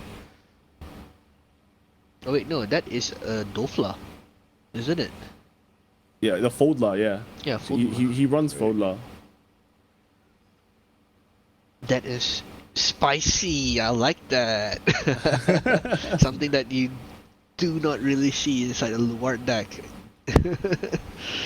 Yeah, that's. I mean, you need some spice. He's not just running 1, by the way. He's running 3.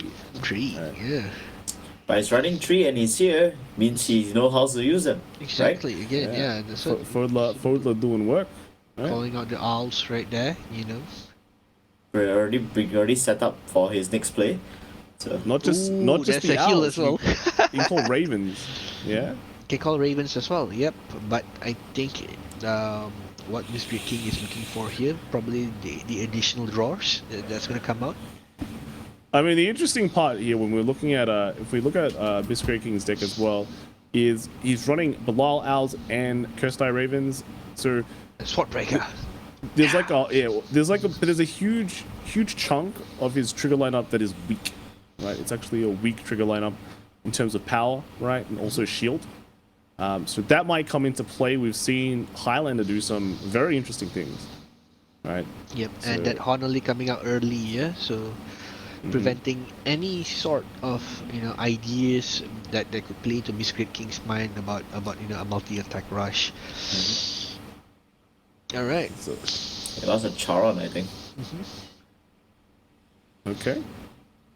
There we go. Yeah. So here's the 2 owls, but yeah, just when we're looking at the deck as well, low stand counts, because you're running the owls, you have low stand counts, so your Morfessa high roll is slightly weaker. But going into it, I believe the preparations that Mr. King has made is actually in looking into the fact that there is a likelihood that my opponents are going to be playing Honolese, so maybe multi-attack isn't really what I'm going to go for here. So let's try the crits. Let's try to make full use, full utility with criticals. Draw it out. See where it goes, and where did it go? Top 4. It's a good strategy. Can't deny that. It's a good strategy. I mean, the main searching out the main. Compressing and the deck. Unfortunately for Gabriel, he had to ride. That's a Sandy. That's a Sandy. That's the high rarity Sandy. So it's a 9k. So that Belial column is gonna hit. Yeah, he searched for the owl with that. The double owl. The double owl is gonna hit. And he freely plays down a Dagda. He's not afraid. Ooh, that is a trigger check right there. Unfortunate. But 15 hitting to that 20. 1 trigger is all he needs. Oh, the trigger! Oh no! This could be a quick game. Those triggers suddenly don't matter anymore. Yeah, it's 100 million. Yeah, Gabriel's gotta take it. I mean, he just goes straight to 4. Goes straight to 4, and but it's not the end. Just remember, it's premium, guys. It can go both ways very quickly. Yep. So Gabriel already checked 1 heal just now, so going into it, 3 left, probably 1 in hand. Just to add the spiciness of the possibility there. But yeah, this is like the earliest we've seen the over trigger making an appearance. And it's made a big appearance. Big appearance. That's exactly it. Normally the grade 3 ride up for Luard is very, very weak. Yeah, very boring. Nothing really happens. But just there, 3 damage came out, and I mean that's as good as a grade as 3 as write-up good as can it get. gets. As good Yeah. as it gets. Gavril riding is 1 copy of Tura right now though, which is very unfortunate, I guess. Unfortunate, yeah. I think things are not looking up just yet, but okay. He's Yeah, gonna try for sure, right? Because I mean, if you're at 4 damage on it, you have a lot of CB to play with. Problem is that That right? you're- That's does he right have- over there. does he have Coutier? That's the most important Yeah. part of the entire puzzle, right? He's got Coutier, he can get Aqua, and he can get anything else that he wants.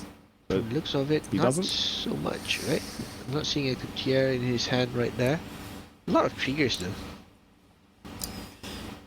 Also, if he attacks here, right? Attacking with Shandy,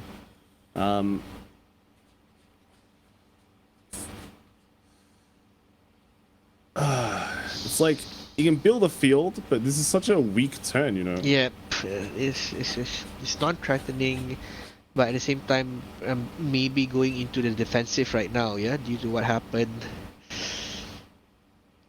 But yeah, okay, we can see that Aqua coming out and the Coutier. I think that's. Well, he I gets think the that- yeah. Yeah, that's pretty good. That's pretty good. That's as good as it gets. No, it's pretty good because he got that Aqua as well, right? Meaning that his deck right now is definitely one off of everything. Yeah, but with Coutier you can just call the Aqua, right? Yeah. But now, yeah, he can actually just call anything that he wants. All right, so we know you know this is the best that. Draws 1. Mm-hmm. Now, Yep. the question is like if he's gonna deal 1 damage here, right? Because he's attacking Vanguard. So Diablo. Well- With only 2 cards in Well, he the doesn't. field. He doesn't have to attack Vanguard, but I'm assuming it's attacking Vanguard, right? But if he deals 1 damage, then Miscreate King is like kind of free to go into more fesses, right? Morphessa attacks there. I mean, Drag Drivers. You know, Yeah. other If he options, doesn't right? have CB, he has to go into like Abyss, which is makes it like a kind of a weaker turn. But the pressure was still there. The pressure Yes, was because the guard restriction will definitely put Graveyard in a very bad position. Because he's within range. Yeah. What did he actually search for? he didn't take anything. He was searching. He went through the deck, top to bottom, then nothing. Oh, was that a? I think he declared a name that he forgot that was not in there. Yeah, it has to. So I think that was a big misplay. That was Interesting. literally just a. He was offered a free card, but he didn't take it. But I guess that's the problem. That's the thing about playing Highlander decks when you have to remember Probably the every damage single zone. thing inside. There could be a Yeah, possibility no, of well, damage it's zone. one of those things, right? It's like this is why Highlander decks can be so slow because when you call Coutier, you're making sure okay, that card is not anywhere that I can see or anywhere that I can't see.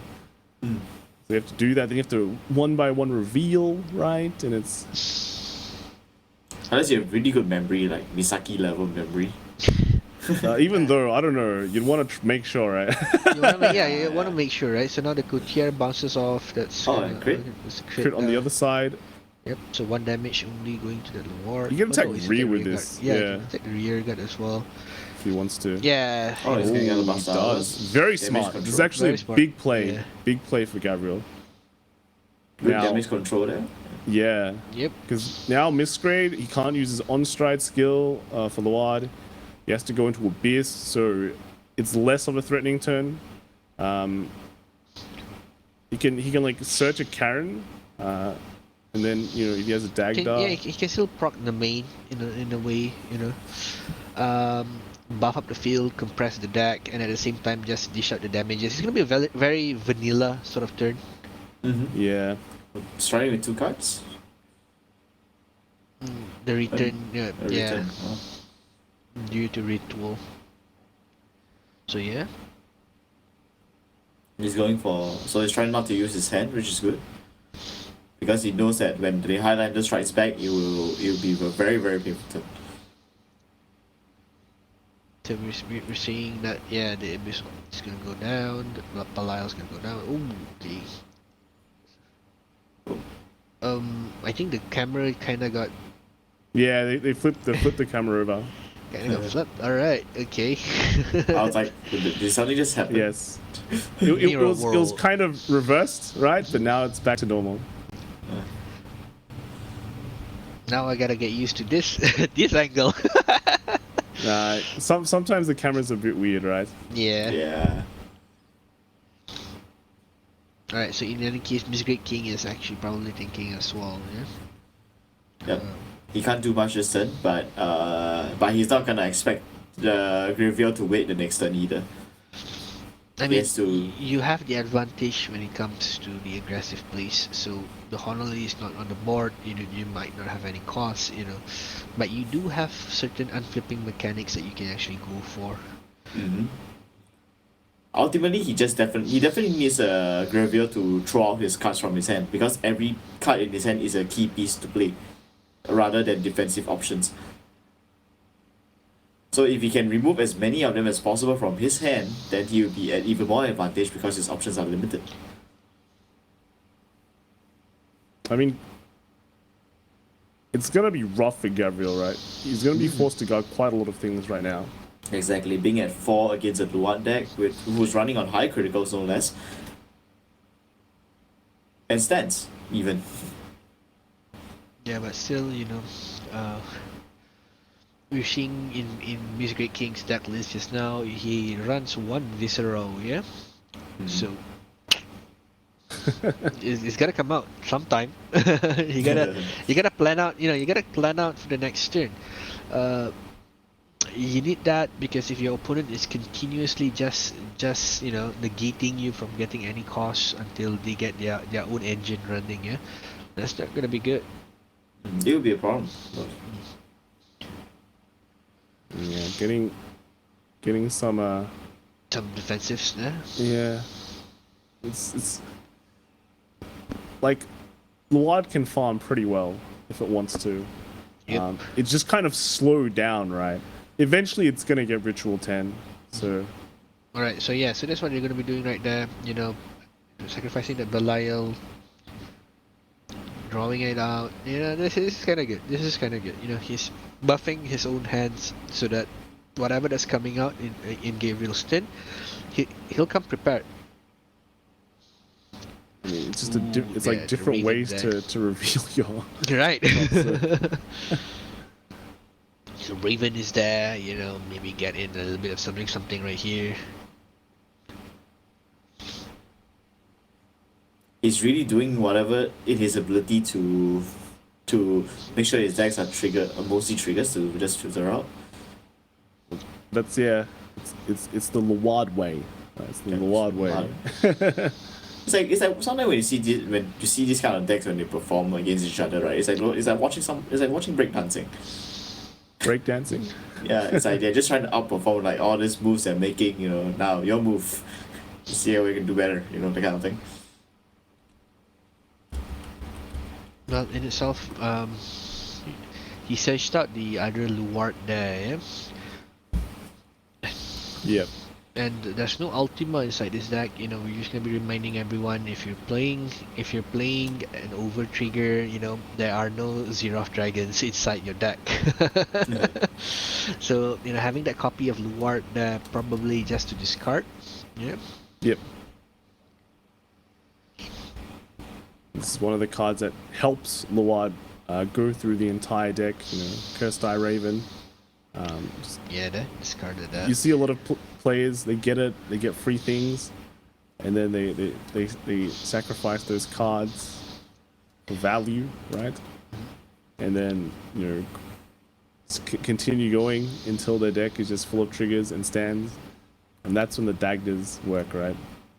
And the longevity of the game that you're seeing here, ladies and gentlemen, is due to the fact that both decks require them to go through a step-by-step process, for each of their skills. There's another one. Yes. it's just gonna be a bit continuous here, but then the reason why they're doing so is to ensure that they get the best out of the turn.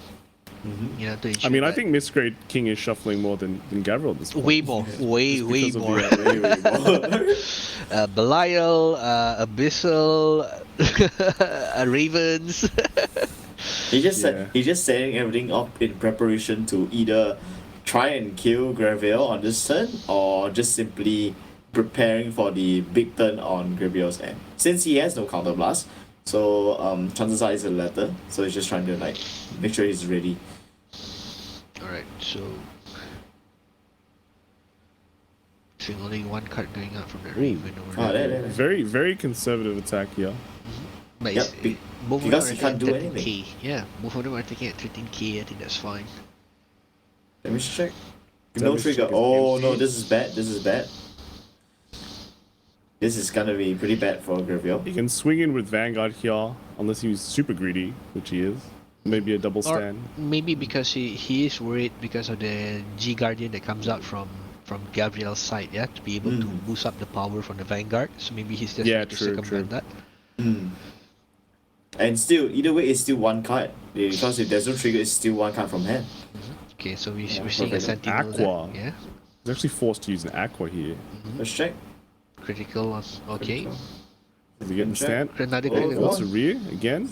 No stand. okay. So close. So close. Would have been exciting. Yeah, that would be exciting.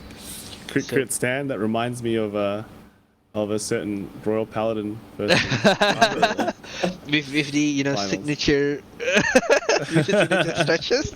Oh, he has one last stand in his deck. Oh. Because he just sent back the 3 sand triggers at the end of the turn. Oh no, it should be the crit triggers. The crit trigger, Yeah. the Belials. Yeah, Bilal Al. So there should have been quite a few stands in the deck, but unfortunately they just didn't come out. Yep. He only plays one set, didn't he? I mean, the deck is pretty compressed. We're gonna be seeing a lot of those Ravens coming out very, very soon. And a stride from Gavriel's side.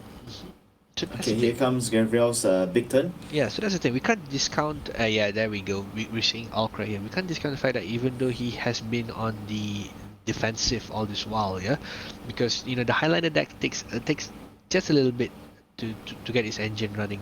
So okay, the Coutier's coming down again. Okay, so let's see. Hopefully he'll be able to. What does he successfully. call? Right? Yeah. He's double checking everything. Yeah, he's double checking He's everything. making now. sure. All right, that's Right, good. he's That's making good. That's sure. good, buddy. That's good. So he's declared. So he's looking for it, and there we go. Yeah.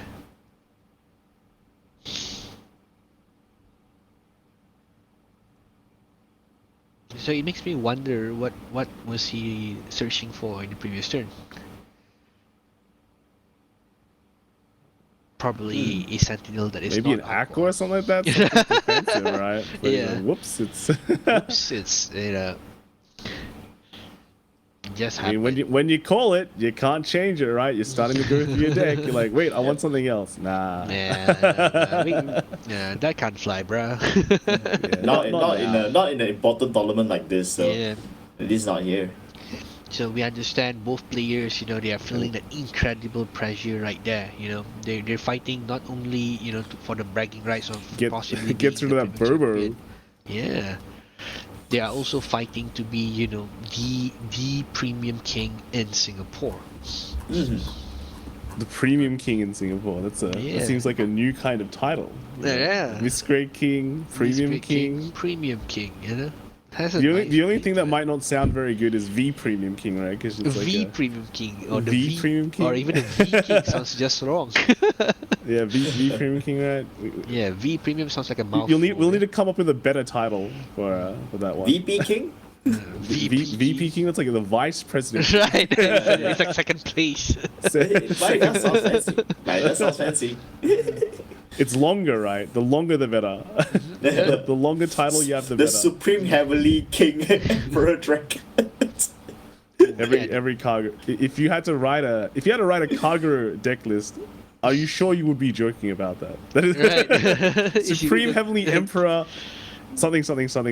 Overlord. That's also usually why I don't bring Kaguras in tournament. So it doesn't play Kagura. Kagura main doesn't play Kagura at all. So the Coutier's coming down again, and yes, Gabriel, being very smart here, very meticulous, looking through every card in his at his disposal, trying to declare something. Wow. I think this is the battle of the shuffling, you know. Yeah. the battle of We thought like Highlander would be the one that would be the king of the shuffles. It looks like Luard. Can't underestimate Luard. Yeah. This Great King has done at least 5 more shuffles than Gabriel. This match should be called the shuffling. It's all about that. Yeah, it's all about that compression, buddy. You know, the more normal units you take out, you know, the more it's the more impending doom. You know, the sense of dread that you instill upon your enemies. You know. Yeah, exactly. Especially Graveyard has not showed its over trigger yet, right? Yeah. Anything goes. This is like if you look at Gabriel's pose, it's like the meditation pose. It's like considering deep thought. What is he going to declare? The Zen. Let's see. What does he get? He's go through his mental library. He's like, what did I play today? Oh, he gets the grade 2. Is that the Shizuku support? Interesting. Yeah. So we're seeing the Highlander King versus the Miss Great King right there. So he gets Shiratsu. But going to solve. See like they bounce back. Draw. Inside's looking pretty thick. Yeah, you have to admire the tenacity of each players here. They're ensuring everything goes everything goes right. And look at that soul from Gabriel. Yeah, it's big.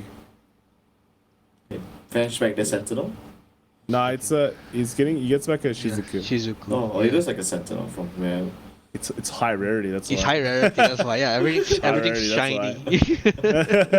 Shiny. So yeah, Gutierrez being declared again.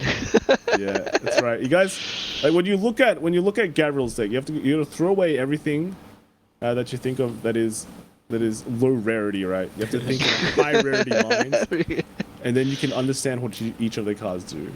So he went. That should be a Pearl Sister, right? Yeah, Pearl Sister. So unless he's still looking for something else, so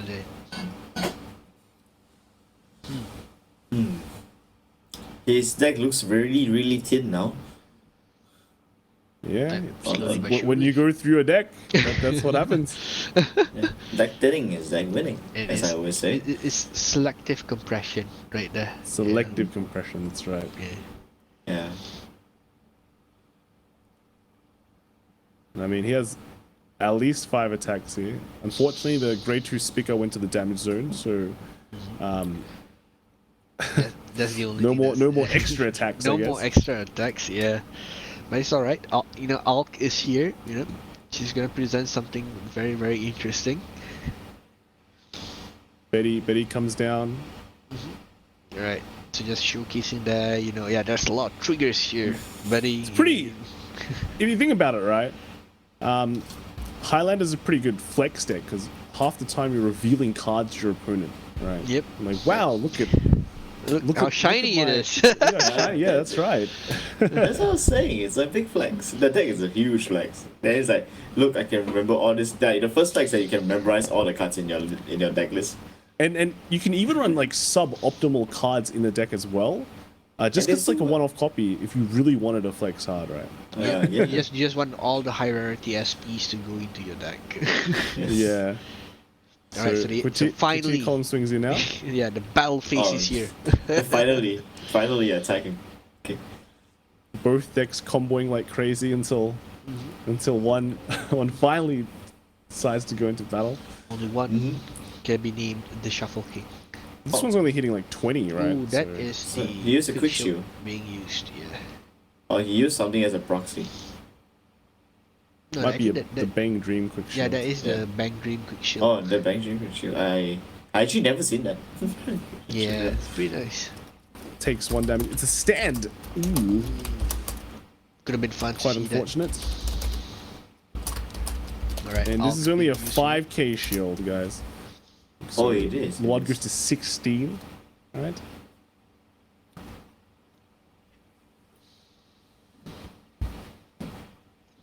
Right.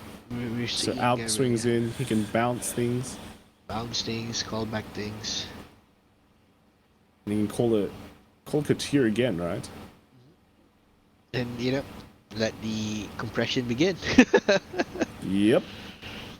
All this pre-triggering compression, you know. So he's gonna call something with Couture. I mean, you just want to get to that sweet spot, for Highlanders, definitely getting that over trigger is a huge bonus. And, the effect remains for the next turn, for the subsequent turns. But I believe the idea here is just to ensure that, at the very least, out of 3 trigger checks, I'm gonna show you 2. Like that's the fastest way you can catch up to Miscreant King's damage. No, it's the final card that, thank God, I thought he was gonna miss. So close. Alright. Wow. Oh, his deck is thinning down to about, I think, 10 plus. I'm seeing a lot of yellow bases there. That's gonna be scary. Yeah.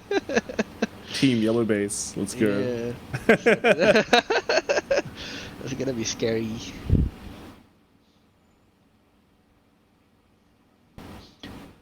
I think they want to speed up the game a bit because, I mean, both decks. Well, you gotta shuffle. It's taking a while. Let's hope it doesn't go into timeout. Yeah, we don't want a double loss on. I mean, you didn't make it so far and then you double loss. So he grabs the other Pal Sister.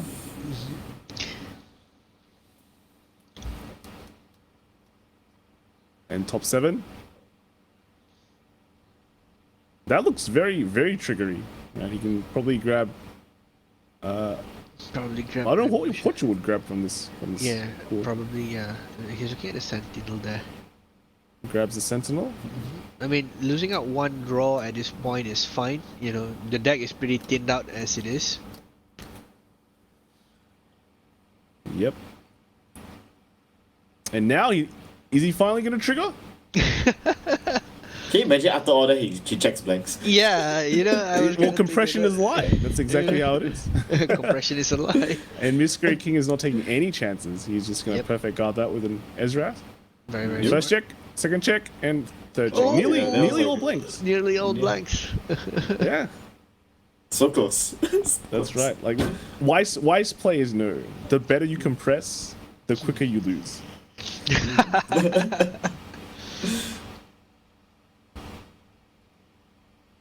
Alright, so the Couture's probably gonna be. Now, the good thing though on Gabriel's side is his hand is looking quite massive.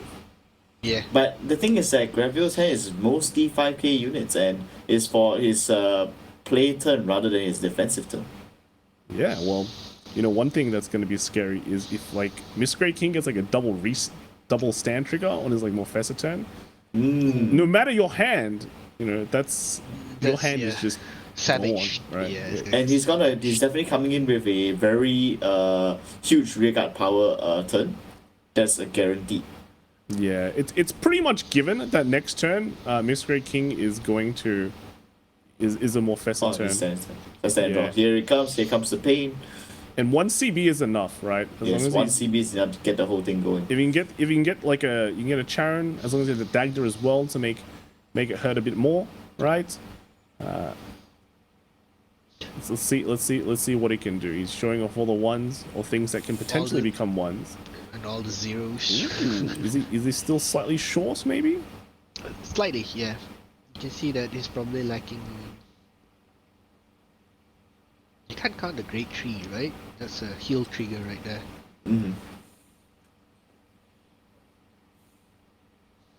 But how short is he? He's like 1, 2, 3, 4, 5, 6? 6.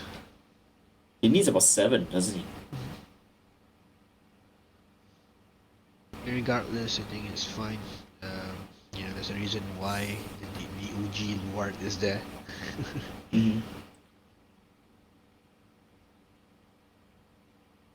I mean, the problem, like, 1, he needs to get there, right? So he needs to put some stuff back, right? Yep. So he's thinking about it. So I think I'm seeing a Dapta there.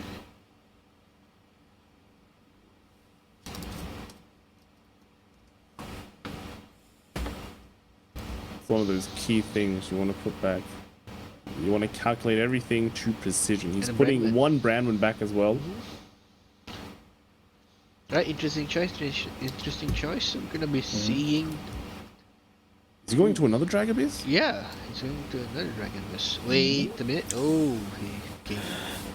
I mean, your opponent's in 5, so I guess you can get way more power out of a Drag Abyss. But you just don't have the pressure. two guard restrict, right? Yeah, the 2 card restrict that you'd expect from a Morpheus. But again, you know, the man has a plan.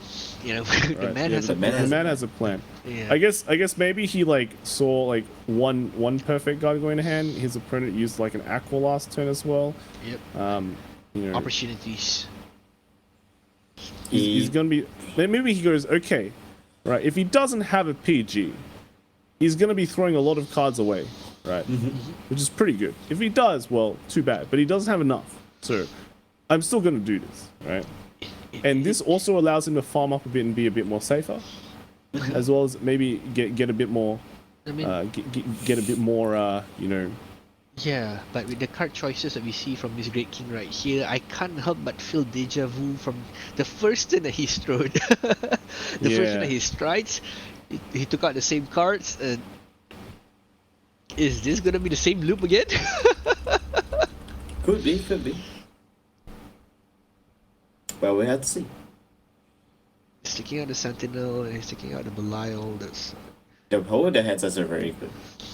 But both the decks are very, very thin. yeah. See, that's the thing. Both decks want to farm, you know. Yeah. Farming is very nice. So you're seeing the Cursed Knight Raven right there. So his Great King is going to be proccing the Sentinel's ability first. Yeah.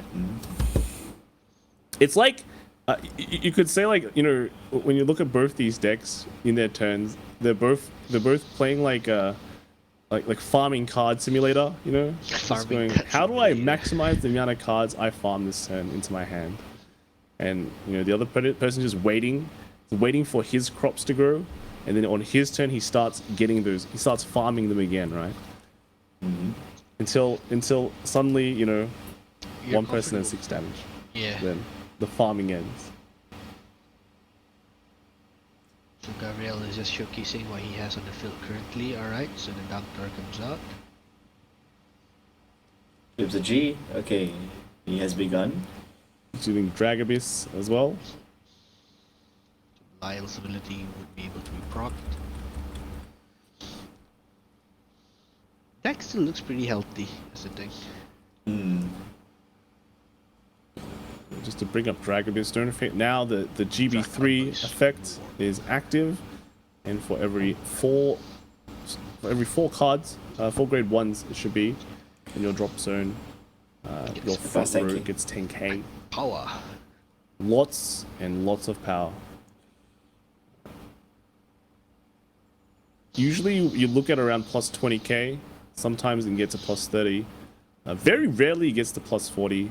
Really depends on the construction of Of the deck. the wide Grade deck. 1 lineup. If you're plus 40 means your entire deck has no more great ones. Pretty much, yes. Pretty much. And if you actually look at Miss Grey King's deck, he is running 18 grade 1s, I think. So the possibility is there. Maximizing and on the GB3, eh? Alright, so finally we're seeing that come up. Yeah, finally we're seeing the Visceral. He's running 17 grade 1s actually, so just 12. With that extra grade 0 16. inside. Lovely.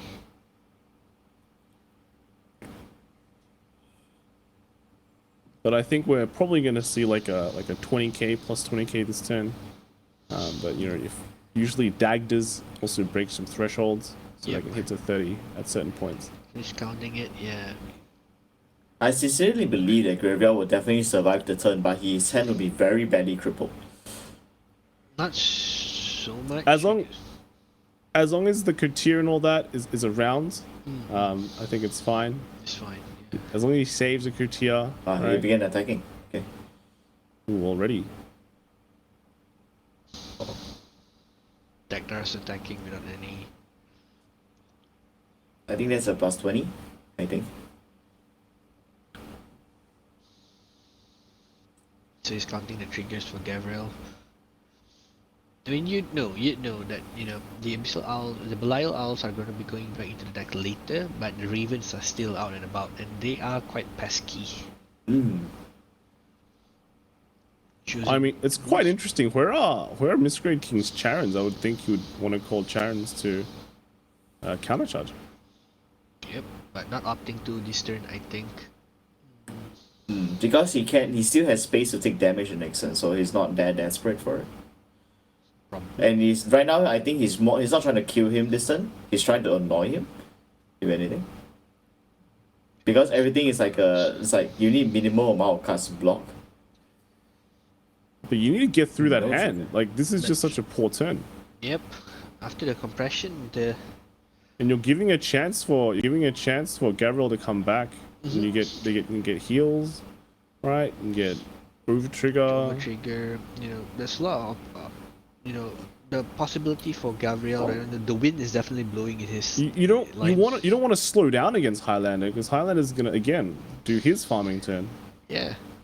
But I guess so. What Misgrade could be doing is he could be just like farming until maybe time, I guess. Technically, he could, if that's the case. Playing for time. I mean, that is another strategy. I suppose. It's some of the ways that players goes around, because when because when they say when you go into a game with Highland, it usually takes a bit of time. So not just a bit of time. Not just, but yeah, you're taking about. You know what I mean? Yeah, not just a bit of time. 70% of the time is gonna be on shuffling. But then when you have these two decks that both shuffle, it is Time City, right? It's Time City. So yeah, so Misgrade King might be comfortable on 3 damage right now. Yeah. The stratagem that he's employing to ensure that, you know, yeah, I'm gonna be staying here for a bit. Yes. We went to Alk, but look at Misgrade King's hand. Every turn farming an Ezreal, right? It's a deck. The hand's a deck. Well, not just one Ezreal as well. For as far as I can tell, Graveyard is probably running like below 15 cards now in his deck. Well, it appears to be below 15. Most likely, yeah. It's pretty compressed, you know. Could be a bit risky running more of the courtiers, but yeah, that's a risk, right? That's a risk. Yeah.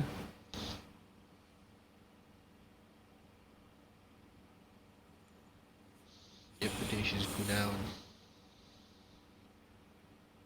And is that a Perla?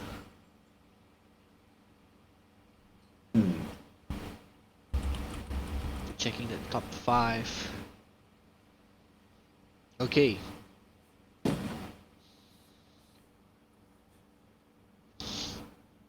Oh, that's less than that. That's like 9 cards now. He's below the double digit already. Yeah, it's below the double digit already. That is pretty dangerous, yeah? Yes. Training on dangerous waters now. So the out dress up is, you know, in play right now. It's the amount of bouncing going on, right?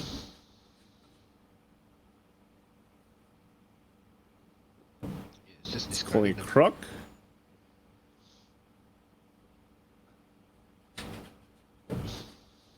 I mean, you know, instead of being the king of premium Singapore, you guys should just be called like the Time King, right? Oh, the attack has begun. The Emperor of Time. That's right. Supreme Heavily Emperor. Supreme Heavily Emperor. Chrono Jet Dragon on the sides. Am I a joke to you? Yeah, well, it disappeared, right? In Overdress, it disappeared. So, yeah, it disappeared. So yeah, you know, they need someone to replace that position. But we got the Pearl Assist to play, right? Yeah, the Pearl Assist is in play. That's like, okay, the possibility of multi-attacks happening. There's a lot of crits happening. A lot of crits happening. So yeah, so this is what happens when you give the Highlander a room to breathe. You know, they rally up, they compress some more. And I mean, the problem here though, like, so the Pearl Sisters are nice. They have crits. But Miscreant King's on 3 damage, right? Yeah. Yeah, it's still on 3. The thing is, it's still on 3. It's still on 3.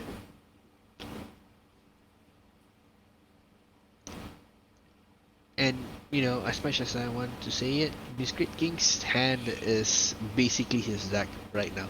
Yeah, but the same can be said for Gabriel right now. They're both the deck is I mean, I think Gabriel's hand is like bigger than his deck right now, but Yep. More than you think, isn't it? Alright, so the G guard is gonna be popped off. Who's going for? Going back to the... Yeah, Okay. going for the draws there. Taking the name main and the sword breaker. I'm so glad that this deck doesn't have like a Dreaming Dragon clone. Imagine. The Dream Dragon treatment. Yeah. Alright, so yeah, I mean, in any case, you know, then the main is being popped up there. There's a lot of cards coming up from this Great King. Yep. Bounces back. Alright. It's probably called the same thing, right?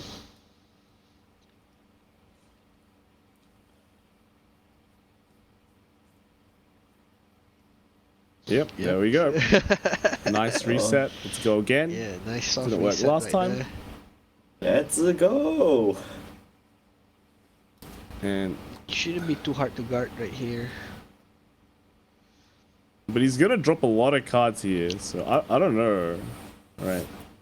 I think dropping cards is not a big problem for Miscreant King. He just needs to like keep it at bay. So Rather. another G Guardian is gonna be popped off here.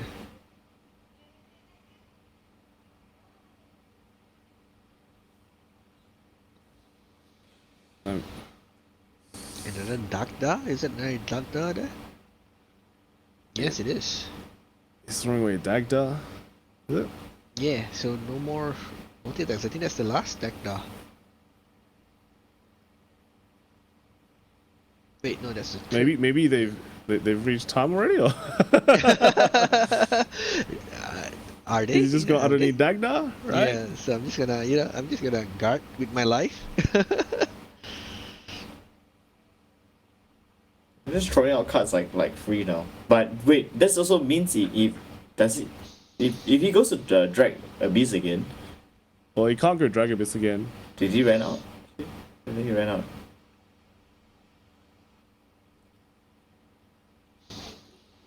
I think they might be in time. Like this makes a lot of sense if they're in time. Yeah. Yeah. Because right now, if Gabriel hits them to 5 damage, then the game continues, and the Pearl Sisters does just that. But Calling triggers now. yeah, if he's not able to, if Miss Grey takes something, right, they'll continue. Yeah. He just no guard. Great. So do you just no guard? Yeah. Yeah, Heal? Heal? Heal. Wow. Well, that's what happens when you don't Let's check. when you don't put pressure on, right? You know, the deck Yeah. becomes so compressed.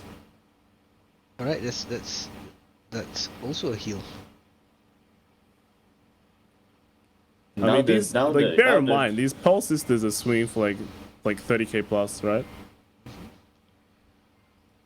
Wait, Because they have a force that's on each, that's and they a each give critical? 10k to Alright, crit. not bad. No, they give 20k. Sorry, so these are hitting for like 40k. my bad. 40k. At least 40k as Another well. Kanzan going there. Alright, so you know what we're seeing right now is, you know, yeah, that's the thing. You know, a shift in the momentum.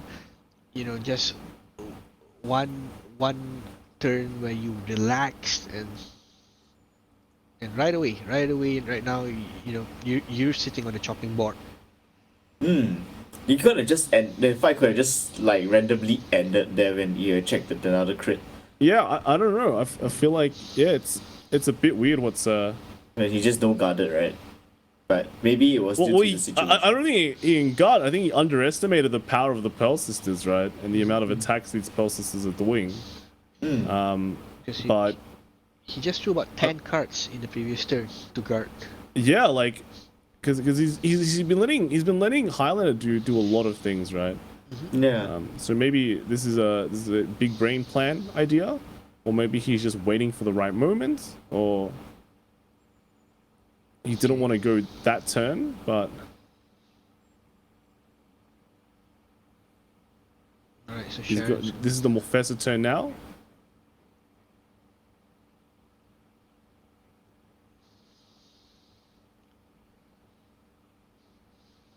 He keeps drawing the owl. He's doing things pretty quickly now.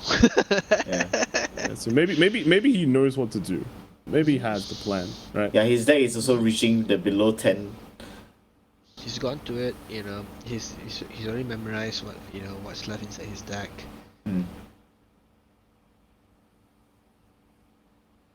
So he's saving up for this one big Morfessa turn, I guess. There's another. Okay, so Dagda's still around, still chilling, right? Chilling. Alright, so Brandwin's just more of a formality there, you know. You're not gonna take anything, no more Luats in the deck.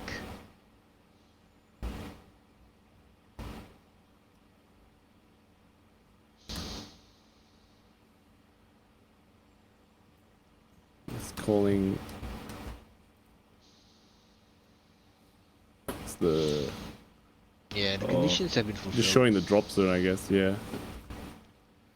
2 cards left inside hand. You know that says something. You know, you've had like over 15 cards in your hand in the previous turn. You know, you're super comfortable. You have all of these units, and then suddenly, boom. You are at 5. Your opponent's at 3 now, and you don't even know whether you can even do a damage from timeout. I mean, all the heals are out. That's the dangerous part right there. So you can't heal down. And But you know, Gavril has like 2 G Guardians in hand as well. Yeah. So that's how he gets around. And his Overtrigger's still in there, I believe. Did he run? Maybe? I mean, he does, but it could. There's a possibility that it could already be in his hand. You know. Here's the other problem. Gavril takes 2 damage here, goes to 5. His deck is compressed, right? So he could totally shut down this Morfessa turn with like a double damage, double check. Yeah, right? and that's what he's planning right there. And With I mean, well, 2 there whiffs. we go. Compression is a lie, guys. Compression is a lie. Once again, it's been proven. I mean, Calls out 2 Brandwins. This is a nice chunky column here. It's 26 plus 15, 41. I mean, to be honest, he already drive checked like 3 triggers just now, so that's that's as compressed as you get, you know.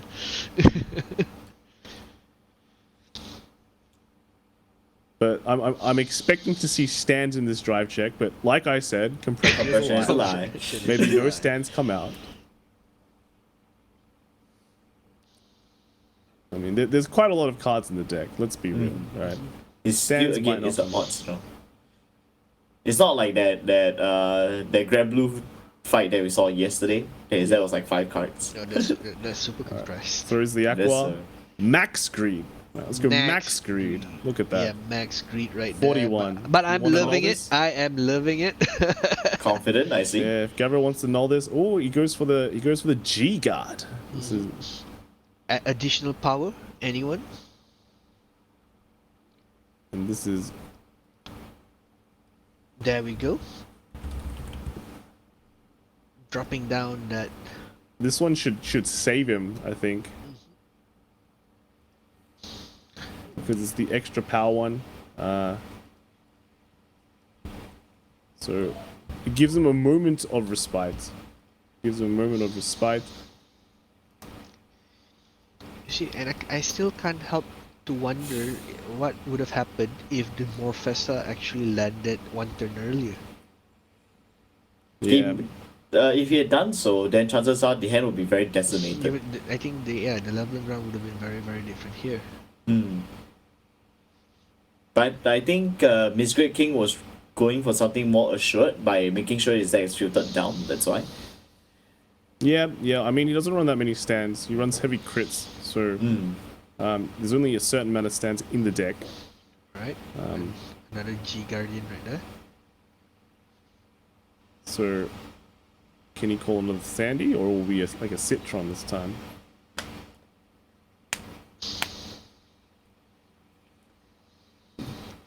He's thinking. He's thinking. Yeah. I mean, it's Well, been a we are long 5 to game. 5. Yes. Still has that.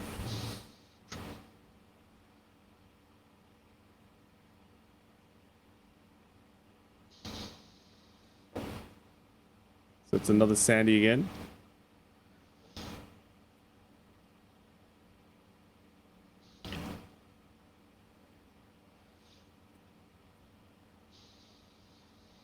He counterblast one to get an extra 5k too. Has to, I think. Yep. The power is still going through. Yeah, this is actually hitting for 41 with triple drive as well. So, if he has to guard from hand though, he has to call 2 cards. Ooh. Well, there's the stand. That's what Mr. King has been looking for. Can he get another one? So this is a 2-2 pass, right? How many cards do you have in hand? For Miss Great King, 2. No, Gabriel. Gabriel, I think it was 7. 7, so yeah, it's like 30k shield plus 5k, so 35. He's on 48. So, That's pretty big. Wait, but then Miss Great King's on 41, so it's 2 weak powers to pass. 2 weak powers, alright? That's yeah. stand. He's counting the triggers. I think you'd give the 5k to, if it's 41 versus 48, I'd give the 5k to Vanguard. Yeah, because the Dark is gonna hit anyways. And I mean, still Yeah. can do some things. Like 24 is already pretty good. So There we go. Ooh, Wow. it actually Wow. passed. Wow. that is triple. Wow. That is the triple, boys. Compression yeah. is a lie, guys. Wait, it's not. Wait. Oh, it wasn't meant Wow, to be. okay. My God. Well, What a finish. What a finish. finish. 41k takes it home, right? I was holding my breath. I mean, oh my God, he's actually going for it. A 3-2 pass was, he did. that go was for well it. done. That was well done. Yeah, Oh that my was that was a big finish. When compression needs to be a lie, it wasn't. I mean, well, it just became, both players farmed hand for a while until that one turn, right? Gabriel did that one turn to one Pearl Sister's turn. So And then- maybe perhaps what I thought was right. Mofasa, the Miss Great King was really holding up for one more turn to make sure his deck is really Yeah. nice and thin, and then he just goes in. That's right. Yeah, farm up a lot until it's he's sure of the win, right? He's sure that there's nothing. I mean, it was pretty risky, honestly. He thought he had enough hand, but I feel like when he saw those Pearl Sisters drop down, and he was going, ooh, maybe I kind of miscalculated here. So he had to readjust, had to no guard that man. That was a very risky no guard. Yeah, it was a risky no guard. Let's kind of take a look at who are in the finals. Yeah. All right, let's look at the bracket. see. Who has made it? And what we'll be seeing who is Miss Great King going to be fighting against. And it is Simon no. versus Miss Great King. Wow. Alright, there we go. Nightmare Doll. Ladies and gentlemen, it is the Team meta. Nightmare Doll and Team Loat, right? It's okay, kitten. You did your best. You did your best. Congratulations. Narakami, unfortunately, will be fighting Gabriel. Kitten will be fighting Gabriel for the 3rd and 4th place. So, it's still very important. One person wins a certificate, another person wins a PR. But I think we'll be looking at that very soon. Stay put, guys. We're going to jump into a break, and then we'll be back with the finals. Okay? We'll see you in a bit. Weiss Schwarz! Time to make your move, little sister. Then I guess I'll attack your character. Aha! I saw that coming, and I'll counter your attack with me! Ruby, now coming to Weiss Schwarz. As an English edition original. Trial Deck Plus, Booster Pack, and Supply Set. On sale December 17th. Bushiroad!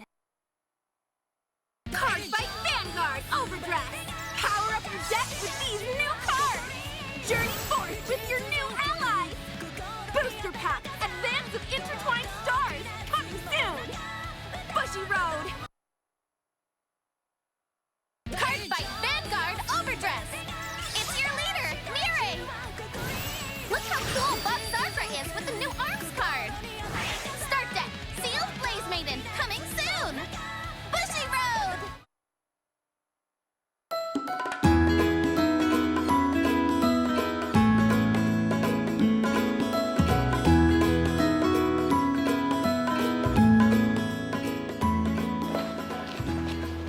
Hello, Serene.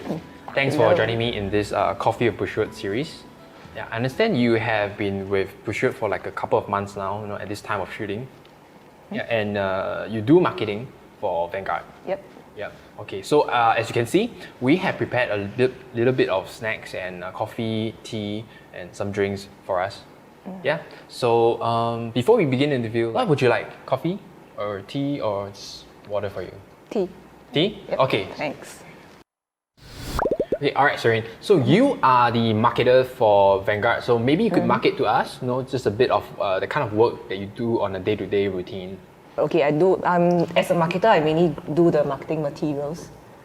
Then, so there's like you manage the stuff that goes on to social media, and then you do newsletters, and then you also liaise with other departments like the design team, the video team, to make sure that you get accompanying materials to put together. I mean, they go together to present to fans.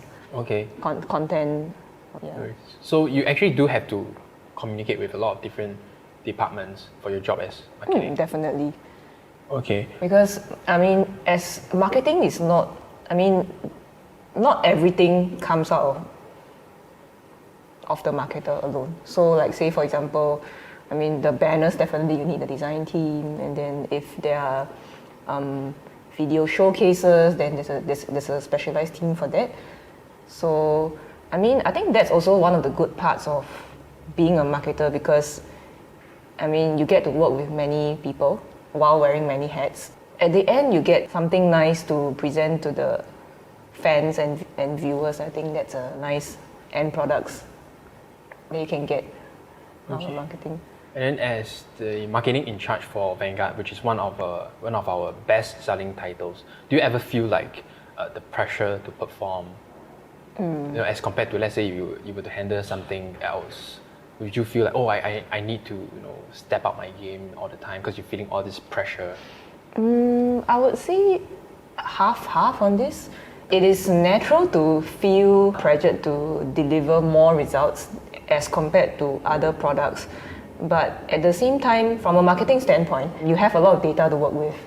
So it's good that I'm thankful that I have more data and insights to look at and to see, okay, so from there, how can I improve?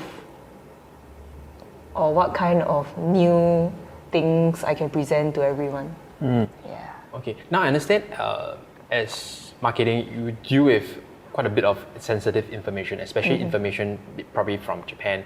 But is there anything that you can share with us? That how were you able to use the data that you mentioned in order to do something like a marketing campaign?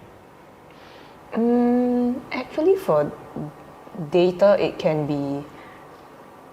can come in a variety.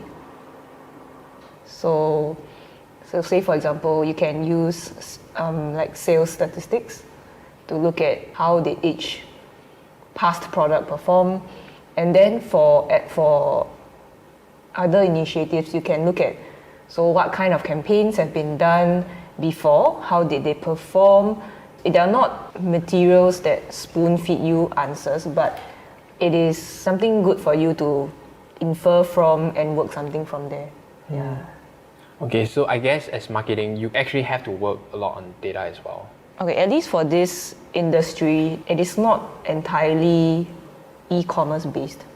So I would say the reliance on data is still there, just that I personally, in my opinion, it is not as much as, So like say for example, if you're an e-commerce based company, most likely even your sales, everything, it's all online, and those data you have to rely on more as compared to non-e-commerce platforms. Your data is separated and you need to piece them together and figure out something.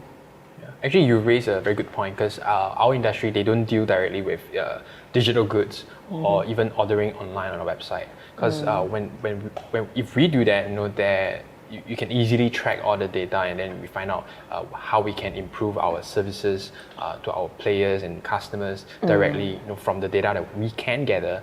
I guess there is a challenge in our industry, like how to get the data from physical goods. Yeah, it can be said that way. I understand you held a previous job prior to joining Bushiroad as a marketing position as well. Are there any main differences between that and this one? My previous company mainly dealt with e-commerce, and unlike in Bushiroad, which is more of a brick and mortar business model.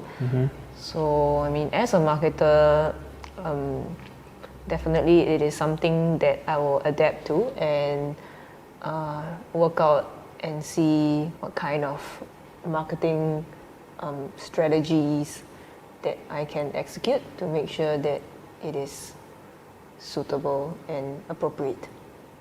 So what made you think of joining the marketing industry? Because you held your previous job as marketing, now you're marketing as well. And I guess you believe you are on the right track, or at least the right career path. So what made you decide to join the marketing industry? I would say marketing has been something that interests me for a long time already. And I can safely say that the marketing industry is one of the industries that can handle my wild imagination. By wild imagination, you mean like you come up with a lot of creative ways to do like different marketing campaigns, hold different, I don't know, promotions or something like this. Could you define like what a few instances where your imaginations actually help you with your career? In this sense, I would say it is easier when ideas come to you pretty easily. Of course, not all are usable. I mean, they can be just really random ideas, but who knows, I mean, one day they can be useful. And I mean, of course, I try not to limit myself to certain methods of delivery and the kind of content that I can present. But of course, I mean, there are many factors into play here. So, I mean, I can be creative for all I want, but I still have to conform to the rules and standards set by the company as well. Oh, definitely. So I suppose how one would imagine it is like that the company guideline kind of like draws the boundaries, and then as long as you're within that boundaries, you're free to run wild, in that boundary. Yeah, it can be said that way. And I do agree that I think the marketing industry is a bit less strict and rigid regarding how far you can take your certain projects to. Like, it doesn't restrict too much on how you can do a certain thing. Yeah. So I think that is one aspect that I like about the marketing industry. And then why Bushiroad? Like, what made you think of joining like Bushiroad as a marketing? I would say Bushiroad to me is it plays a big part in my life, even before joining the company. Because I've been playing Bushiroad's games way before, I mean, just many years before joining the company. So, of course, when I got to know about this opportunity, I was like, ooh, why not? What were the Bushiroad games that you played before you joined? Love Life, School Idol Festival, and Bang Dream. So that mobile games. So those are the two main Bushiroad games that you play before you actually decided to join Bushiroad. Yeah. At some point, I played the Symphogear game as well, but that's only in Japanese. Yeah. Then I realized I have too many games to handle, and decided to filter a bit. At some point, I would say I'm quite crazy about it. Okay. I can safely say that Bushiroad can be my national anthem. Wow. Because when you start the game and then Bushiroad, and so it's something that you hear every day, multiple times a day. Wow, that's impressive. Vanguard is it's something that I have seen people play, but I have not tried it myself. But ever since I have started on this role, I developed more interest into the card game, and I actually called up a few friends to pick up the game. Oh, so you actually had friends who were playing Vanguard? Yeah, I do. Wow. They don't only play Vanguard, they play Weiss as well. Weiss. But of course, I mean, that's a lot to digest Okay. in a day of crash course. So slowly got to sync to the new play style, and yeah, I'm doing my best. Do you learn Japanese, because of work, or do you learn out of a hobby thing? I started learning Japanese roughly 7 to 8 years ago, purely because of interest. Just that I think right now I can count myself lucky that I'm working in a Japanese company because I get lots of practice at work. Okay, so actually you started learning a new ability, a new language out of purely interest, and now you're able to actually implement that, or in fact you managed to find a job precisely because you learned that. I would say it's a bonus. It's a bonus skill to have because not only just work when we are communicating with any Japanese, it just makes things easier. I guess it's kind of cool to actually be able to use something that you actually like and love, and kind of make money out of it. I suppose that's a good feeling. Yeah. Yeah. Can we say that way? Yeah. You never know, because I don't think you actually thought of, I'm gonna find a job 5-10 years later that deals with Japanese. You just learn it because you really liked the culture and the language. You learn it, and then 7-8 years later you actually found it to be very, very useful. Yeah. Yep. So that's cool. Yeah. I suppose that would give people out there who might be thinking of learning a language some kind of motivation. Yeah. So what kind of advice would you actually give to someone who might be thinking of joining the marketing industry? I would say my advice not only applies to the marketing industry, because when it comes down to the field or the industry that you want to work in, the most important thing that you should have is interest and passion. Otherwise, it's not going to work as well as when you have it. Of course, don't forget to have fun while you're at it. I guess you can do anything you might not have interest in, but why force yourself? So if you do something that you're interested in, it makes life more fun. Okay, Serene, thank you so much for joining me today. Thank you so much. All right.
Wow, everyone. We are at the finals. Yeah. Hey. Finally. Today It's we been a crown while, the right? champion. Yep, today we crown a champion from Pro 2021 Asia. Oh, AO, sorry. AO region. AO region. Yep. I mean, it's been a long time, but yeah. Yes. Let's kind of take a look at who's playing in the finals. All right, we got we saw the brackets before, yeah. And So we're it's gonna see. Miss Great King versus Simon, right? That's right. Let's That's look at right. the Simon let's versus look Miss at the Great King. esports lineup, you know, with the Yeah. with the player pictures. Yeah. Yes, yes. But yeah, we got the Pale Moon, the new Nightmare dolls that have been destroying everything, right? Basically, you know. Defying all odds. Yeah, and we've got Simon's one here with the kind of half high rarity, half different rarity Nightmare dolls. The Mist Alice. Yeah, that's right. It would be the one Yvette, right? That's right. WCC Alice Only Way is the deck name. Yeah, the WCC. Looks like it is. It is, right? Yeah, so we can flip it over to the other side. Take a quick look just to remind you guys of the deck. So this was kind of one of the more unique kind of Nightmare Doll decks out of all the ones that we saw from like the WCC team. And yeah, with the Yvette, you know, we saw Harry do work last game. Brenda doing work too. So yeah, it's just a nice Nightmare Doll list that Simon's been piling very, very well. Let's kind of look at Miss Great King's list. We saw this last time, and you know, we saw the Foldler go into action. We saw the Wild Owl. You know, I have to say again, I talked about this weaker power lineup before. It's gonna matter against the Nightmare Dolls, like, you know, grade 3 turns. So I think it'll be very interesting to see how he holds out from that. And I mean, I think he's kind of proven that he might be Singapore's best Luard because he's the only Luard that's He's made the it this only far. Luard. But Yes. let's take a look at the G zone. We can see the drag abysses where he used all of his drag abysses last game. It was pretty crazy. Unfortunately, as Leon said before, no Phantom Blaster Dragon, but right. But yeah, yeah. It's like I'll be there if you need me. You know? Yeah, Just we'll chilling. be there. Yeah, but apart from that, you know, we got the finals, right? We got the finals. It all comes down to this, right? It all comes down to this. Can't wait to see who's gonna take it home, right? Who's gonna take it home, guys? What do you think? Well, Bell with pride on the line. Simon is the defending king of premium. Yeah, he'd want to That's right. you know, he'd want to retain the throne. But Miss Great King, you know, already has king in his name. It's just a matter of time. Yeah, until he solidify, you know, the authenticity of that title. Yep. Now, if Simon goes first, this is going to be a very quick game. And he's drawing a card. He's drawing a card. So I'm gonna tell you guys a secret, guys. All right, you know, Nightmare Dolls, when they ride to grade 3, they can ride back down to grade 2. Yeah. If they wanted to. I think Miss Great King kind of knows this. He might be going to some damage in our plays if he wants to stay alive. But riding that Brandwin over there, you know, indicates. yeah, the problem is, right, Miss Great King will always be forced to ride up to 3 first. And as a Luard, you don't want that to happen unless you trigger an over trigger, right? The magical moment, yeah. Yeah, the magical moments. So it's only magical if it was at the right time. yeah, well, it was as good as it gets. But you know, Miss Great King, let's see if he goes for an attack here, because this will probably be kind of key, right? If Simon has even just 1 damage to play with, I think he's feeling pretty good. Yep. So you can see that the quick shield is being discarded there for the cost of Brandwin. He just passes. He just passes, yeah. So Now, Simon knows this now. You know, the game plan has been set. All right, so he's not gonna be giving me any damages. You know, so probably, you know, I'm giving him a lot of damages. Well, Simon won't really care. Simon's going for the first blood. Yep. And the Nalgard going into the damage zone there. That's big. Ginny taking damage. Now, bear in mind, guys. That Simon can still get a damage because of the wonder of Heal Guardians, right? So you can at least have 1 damage to play with. But Miss Great King rides his Foldler that we saw last game, but it's going to let him search out his Bilal Owls to try and begin well, at least set up for the Onslaught. potential farming, right? This is the grade 2 Foldler.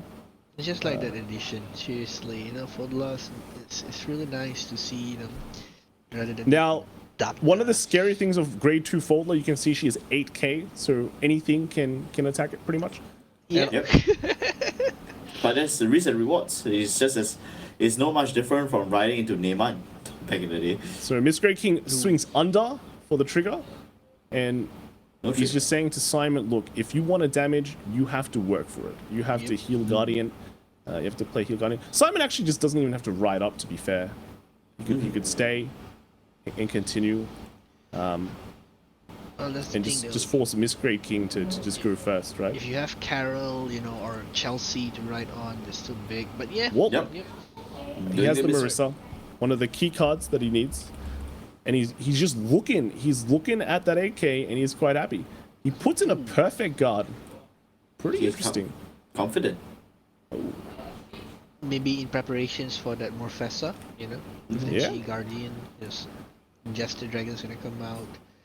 Now, That's right. That's right. You have to plan ahead, right? Plan ahead. Yep. But I mean, in the matchups that we've been seeing today, a lot of he's been soul charging a lot of his perfect guards. Yeah. Yeah, over the games. You know, honestly speaking, I think I started to pick up the way that Simon plays, why he's so confidently charging in his perfect guard.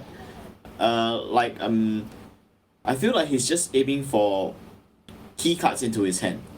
He couldn't be bothered with his defenses, so long he get his key pieces into his hand, that's all he needs. So long he beats the player before he gets beaten. It's as simple. And if you're playing against Luard, you also know they have no like retire unless they're playing V Luard until like the stridey turns. So they can he can commit things if he wants to, right? Knowing that he'll be able to get the first strike. Like he's put down a card already. And it's more important for Simon to keep his key pieces in his hand than putting them so unnecessarily. So 9k to there. Guards of a Charon, right? It's a one to trigger pass. No? Oh, but there is a certain something. Lastly, swing in definitely a here. good thing to see. This is very interesting. Like Miscreant King probably knows that he's behind in terms like the matchup is not favorable for him, so he's taking risks. He's taking risks. It's the finals, right? Normally people will be going for the consistency play, but look, if you're against a good player, you're against a good deck as well. You've sometimes gotta play some risks to be able to stay alive. Yep. But you know, the key point on Simon's field right now is that Abigail down there. You know, the ability to soul charge, the ability to retire, and then returning a great tree back into hand. You know, and counter charge. You know, everything can be done. Everything can be done. Yeah. So going to Carol, you know, in the next turn, and then striding all the way back to Darkwater Princess. You know, it all comes down to this current turn of Miss Great King right here. You know, are you going to be giving Simon 2 damage, 3 damage? You know, depending on what Simon wants to take. A lot of things are going to be happening. Fun stuff is going to happen on Simon's end. So I think Miss Great King will attack rear here, right? Oh, he did attack the rear guard? So. His hand size is a bit low, but don't forget those Bilal Owls No triggers. can give hands. It's possible to end his turn here. Yeah. Ah, yeah, end his His turn. turn again. Massive damage to Dal. Massive damage now. Now let's see That what side's a Simon little- does. yeah, Rides he Carol. ride up. He knows he cannot sit on the grade 2 forever. Now the funny thing is, right? The funny thing is that all of the strides for Pale Moon don't require any CB. So Dark Lord Princess is Still viable. free. Yeah, it's still viable for an attack. So he can still put on a decent amount of pressure, right? Now he could even go very spicy. He could stride into Brenda, right? Or the Workeroid, right? No, and then put some Beatrix. Chelsea The and Beatrix, put some Bilal into Soul, right? Having Chelsea in the regard circle means that, you know, you're not gonna see those Belials fully utilized. I think that's kind of like what Simon is going for right here, you know. Yes. He has the choice to do it or not. Yep. I mean, if I were you, I'd go for it. Great tree goes bye bye.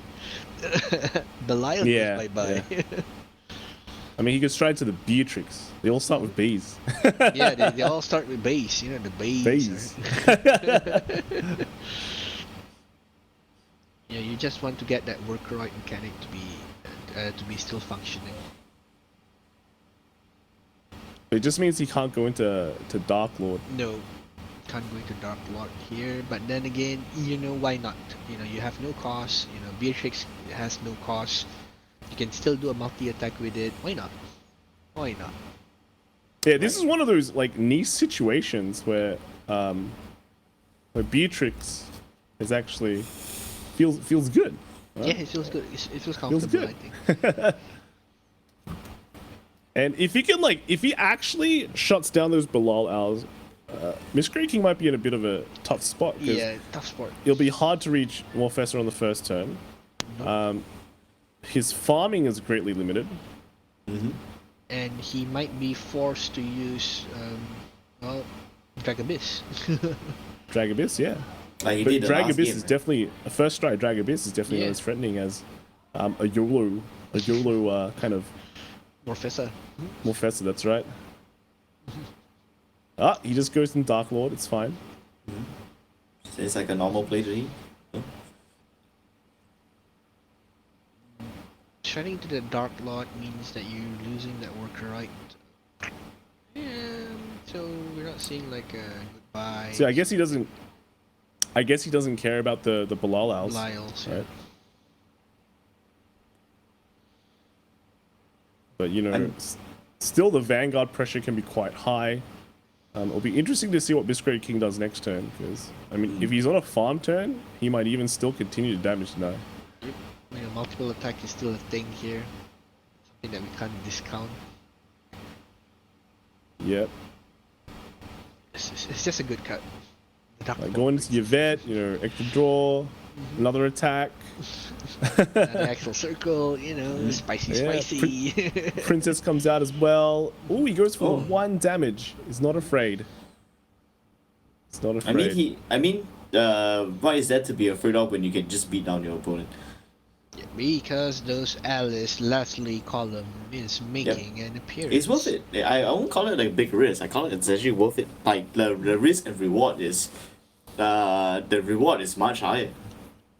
The thing is, like, if you commit a whole, like, a field down, sure, you have, like, 1 CB to work with to push damage. The problem is, then Miss Grey King knows how much he needs to push to kill you next turn, or what he needs to do next turn, because he knows your hand, right? So... And you lose a heal guard, which is pretty important. Because you Well, already have... you miss a heal, because that turns to a G guard, so... One now gone, 1 G guard gone, so it's kind of like, you know...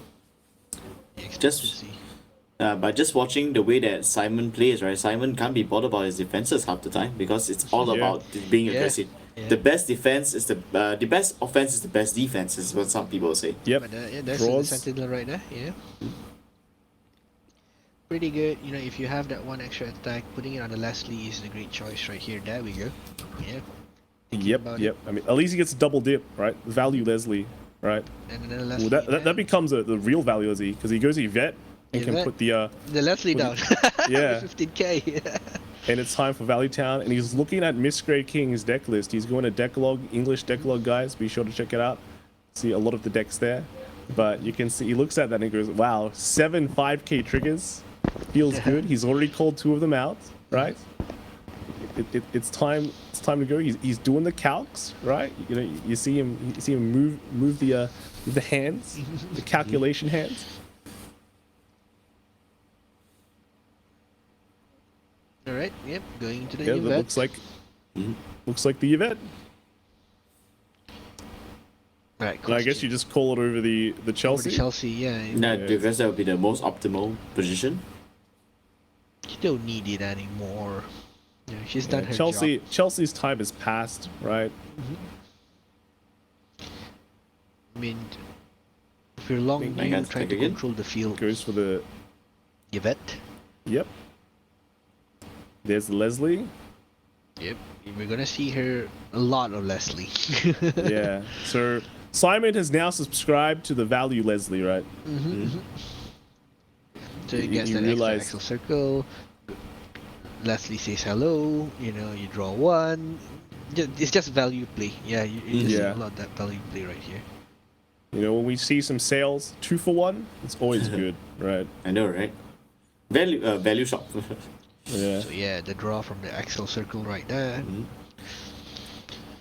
Right, no guard. One drive. And Wow. the critical, Whoa. which he can actually put on Leslie. There we go. Yeah. Exactly what he did. Because it's gonna go unlimited Alice works. That is some insane value, Esley, right there. It's a value crit. Unfortunately for Miscreate King, no damage yet. All these little pokes are gonna feel bad. it might just be the end here. Yeah. It might just be the end here. He's gonna have to guard something. Yeah. 2-card guarding that. That doesn't look good. Yeah. You might need a 2-card guard this too. This is a 2-card guard as well. That's okay. Yeah. There's a 15k shield. Here comes the Leslie. He's gonna have to no guard this. 2 damage. 2 damage. If he doesn't get defensive trigger, it's a problem. Yeah, he's gotta take this first. He runs low defensive trigger. No. Oh no! No, this could be the end. Wow, this is the premium world champion at work, and he just takes it. That's it. That's it. That's it. That's it. That's the game. Oh no! Wow, the world finals. I mean, Simon just showed you what Nightmare Dolls can do, right? Yep. People saying, you know, Simon went X0 in Swiss. People said there is the X0 curse, where, you know, you immediately lose in top 8. But Simon just goes undefeated anyway. He's actually X0 the entire tournament, right? The entire tournament. So. Oh my god.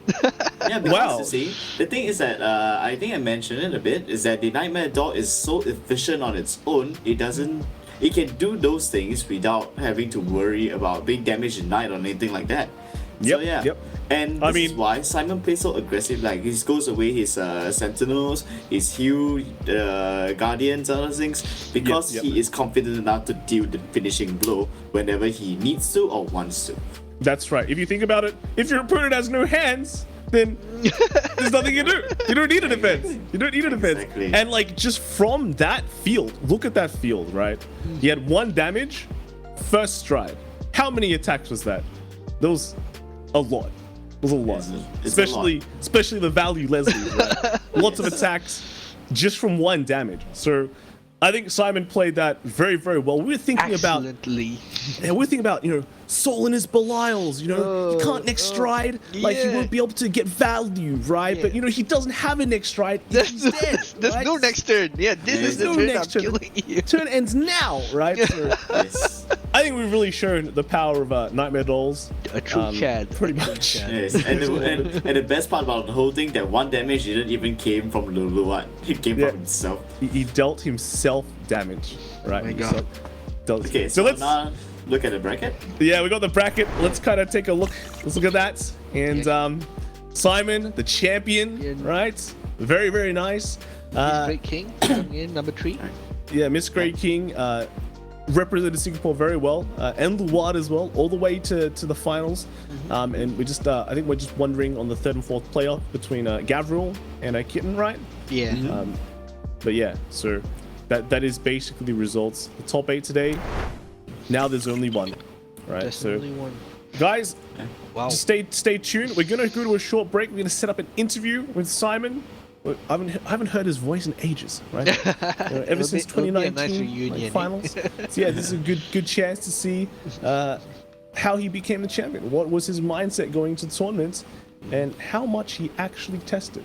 Right? 2 weeks. We'll see you guys soon. Worth, all right. 2 weeks. All right. See you guys in a bit. Weiss Schwarz!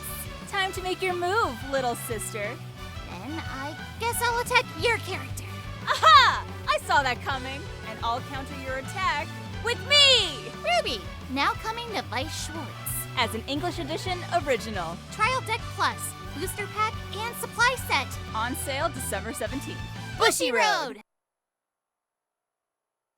Cardfight Vanguard Overdress! Power up your deck with these new cards! Journey forth with your new allies!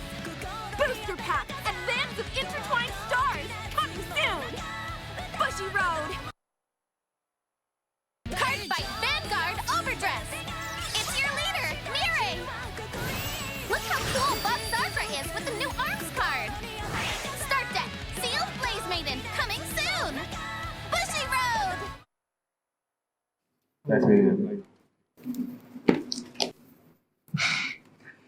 Let me show you how it's done.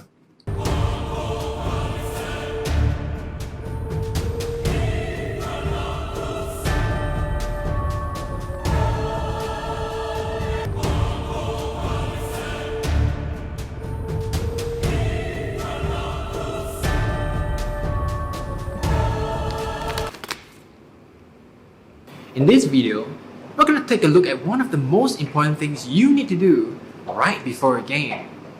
Shuffling. Breaking. We've all been there. Sometimes it's because of our deck build. Other times it's because we didn't shuffle properly. Hey, you!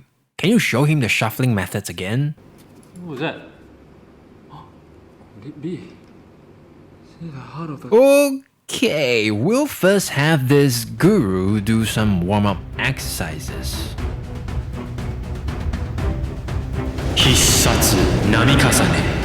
Probably the most popular shuffle, it involves taking a chunk of cards from the bottom and gradually transferring them to the top of the deck. Hisatsu Asen. Usually used by beginners or children, this smooth shuffle is fun to do once in a while but not recommended for tournaments. Hisatsu Iwagiri. An advanced technique that takes some practice. It's one of the best shuffle and it can be done rather quickly. Hisatsu Hoshikazo. A good way to ensure you have the right number of cards in your deck, but it doesn't shuffle well, so make sure you mix it up with other shuffling methods. Tatsumaki. No, not a shuffle. In order to really randomize your deck, use a combination of the shuffling methods, or reshuffle 7 times. Now, let's talk about a different kind of shuffle. Okay, attack your Vanguard. Hisatsu Chaos Shuffle. Hand shuffle, a fearsome shuffle in which shuffling is not the goal, done by moving cards from one hand to the other rapidly, completed with cards slapping noises. I get it, we all do it sometimes, and some situations call for it, such as preventing your opponents from memorizing your cards, or when you need to drop a hand card at random. But you've got to admit, when done excessively, it can be pretty distracting. Stop hand shuffle and make this world a better place. Attack your Vanguard. Hisatsu.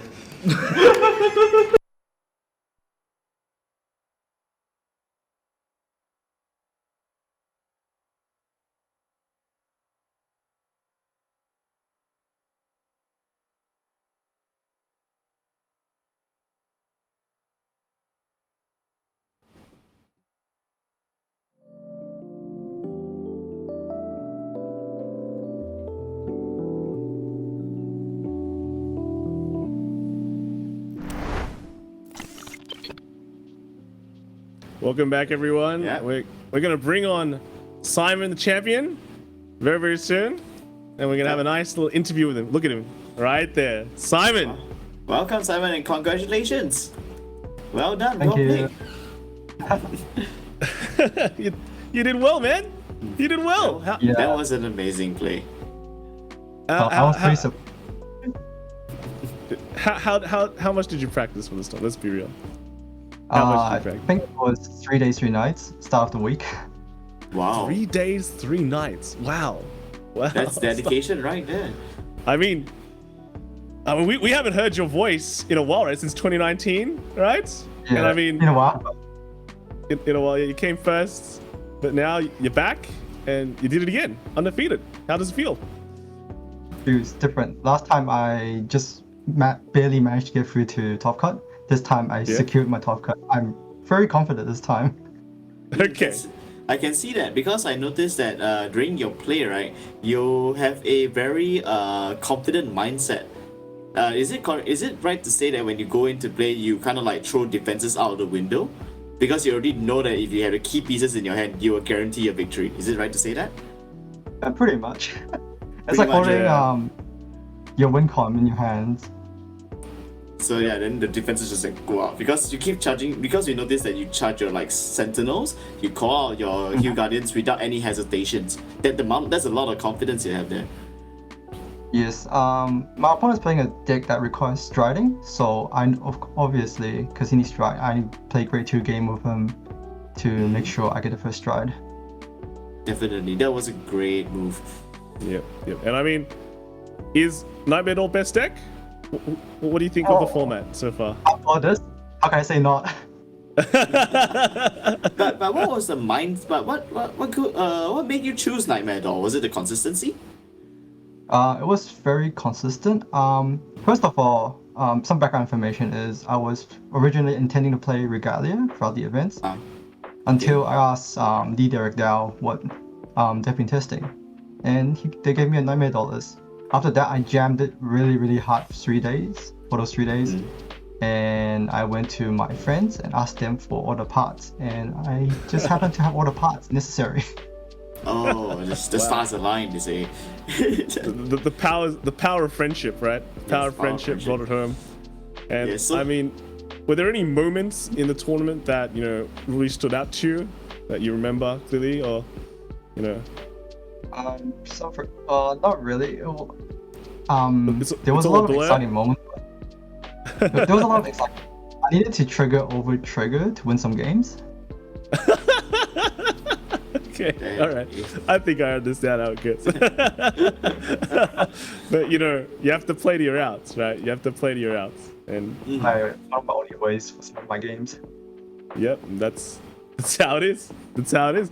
Any tips you want to give to players who are? I assume you didn't do the 24-hour trek, right? The 24-hour triple region play. Oh no. Yeah. So how about for the newbies out there, the people who want to play premium? What are some tips you can give them? First of all, find a clan that you like and what you want to build on. I played Nightmare Dolls because I found it really good in compressing my deck and being able to find combo pieces. The deck structure is very consistent, and every card of it just lets you kind of charge, draw your cards back, and play there's a lot of outs on what what my opponent can do. Yeah. Okay. All right. Cool. That's nice. Any other questions you want to ask them, Leon? I think we're kind of switch. You're Kai now, and I'm Leon, right? Yep. Oh yeah, I just noticed that. Okay, so I do have a question though. So out of this entire tournament, right, which is the toughest deck that you have fought with your Nightmare Doll? Yes. I think it was Narukami. So it was against Kitty, I assume. Yes. It was so that was what was it? Round 8, and round 8. Round 8. He pushed me really hard, and I needed my hand, and I just barely drew my pieces to win the game. Yeah, it was really good because he played around over Hill Guardians, 10k, and all that. Yeah. I mean, he's running the 11 crit list as well, so there's an extra threat of see you later, buddy, right? Both decks are equally aggressive in their own ways as well, which is impressive that you made. And your hard work has indeed paid off. So yeah, I think that's all the questions I have. Yeah. Any shout outs you want to give, Simon? I want to shout out to Team WCC, of course, for giving me all the tips during the match, answering all the questions I asked in between, because it gave me a lot of confidence and a lot of information that I need. So people out there, having a teammate is good, and having a massive amount of information is also good for premium. Okay, cool. All right, I guess that's it. Thanks for the interview, Simon. Congratulations on top one, right? First place, and yeah, enjoy the celebrations, right? Congratulations again, Simon. Well played. Yep. Right. And that is it, everyone. That is the entirety of Bushiroad Rumble 2021 AO region, right? Guys, how was it? How was it? It was amazing, intense, and I feel like playing some games myself now. Okay, that's good. That's good. Everyone should feel like they want to play, right? Let's have a look at what's happening in the future, right? We've got some, just 1 week is over, but remember, there are 3 more weeks for the Bushiroad Rumble Online. Next week, V Premium. You guys hyped? Yeah? Very hyped for this one. Very hyped for this one. Nightmare Doll 2.0, let's go. You're on the Nightmare Doll 2.0 train? Yeah, let's go. V Premium, let's go. And guys, like everyone out there, all the viewers, remember, if you want to sign up for V Prem, it's still available. So I think do it now, right? Basically just do it now before it's too late. Let's go to the next week. We're going to have a bit of a break, right? Back in January, we come back after the New Year's, you're refreshed, you're a bit fattened up from all the food. It's time to exercise, time to play Vanguard. We have Vanguard Standard, big events. Set 3 is out, lots of, I heard there's a new ride line coming for the Dragon Empire side that a lot of people are very interested in. And if you want to make a deck out of that, you guys can run it, right? Leon, yeah, that's right. Are you hyped? Do you want that? I hyped, but I already had the deck. I had the Japanese version. Now I'm just waiting for the English. The more the merrier, right?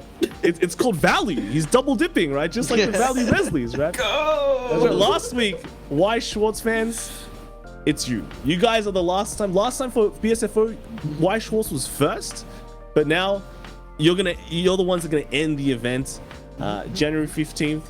And it's gonna be another 2-day event as well. Same format, every region. You can all play. 24-hour Weiss Schwarz is available. Just make it a banger, right? Big finish. Big finish. Let's go. Yeah. Big finish. Yeah, there is still a lot happening. I will be here for probably all of them. I know you too as well. I'll be with you. I'll be with you as well. Right. Leon, next week, you again, I'll right? be as well. Yeah, of course. Yeah. That's right. So excited to see what V has to get to see in V.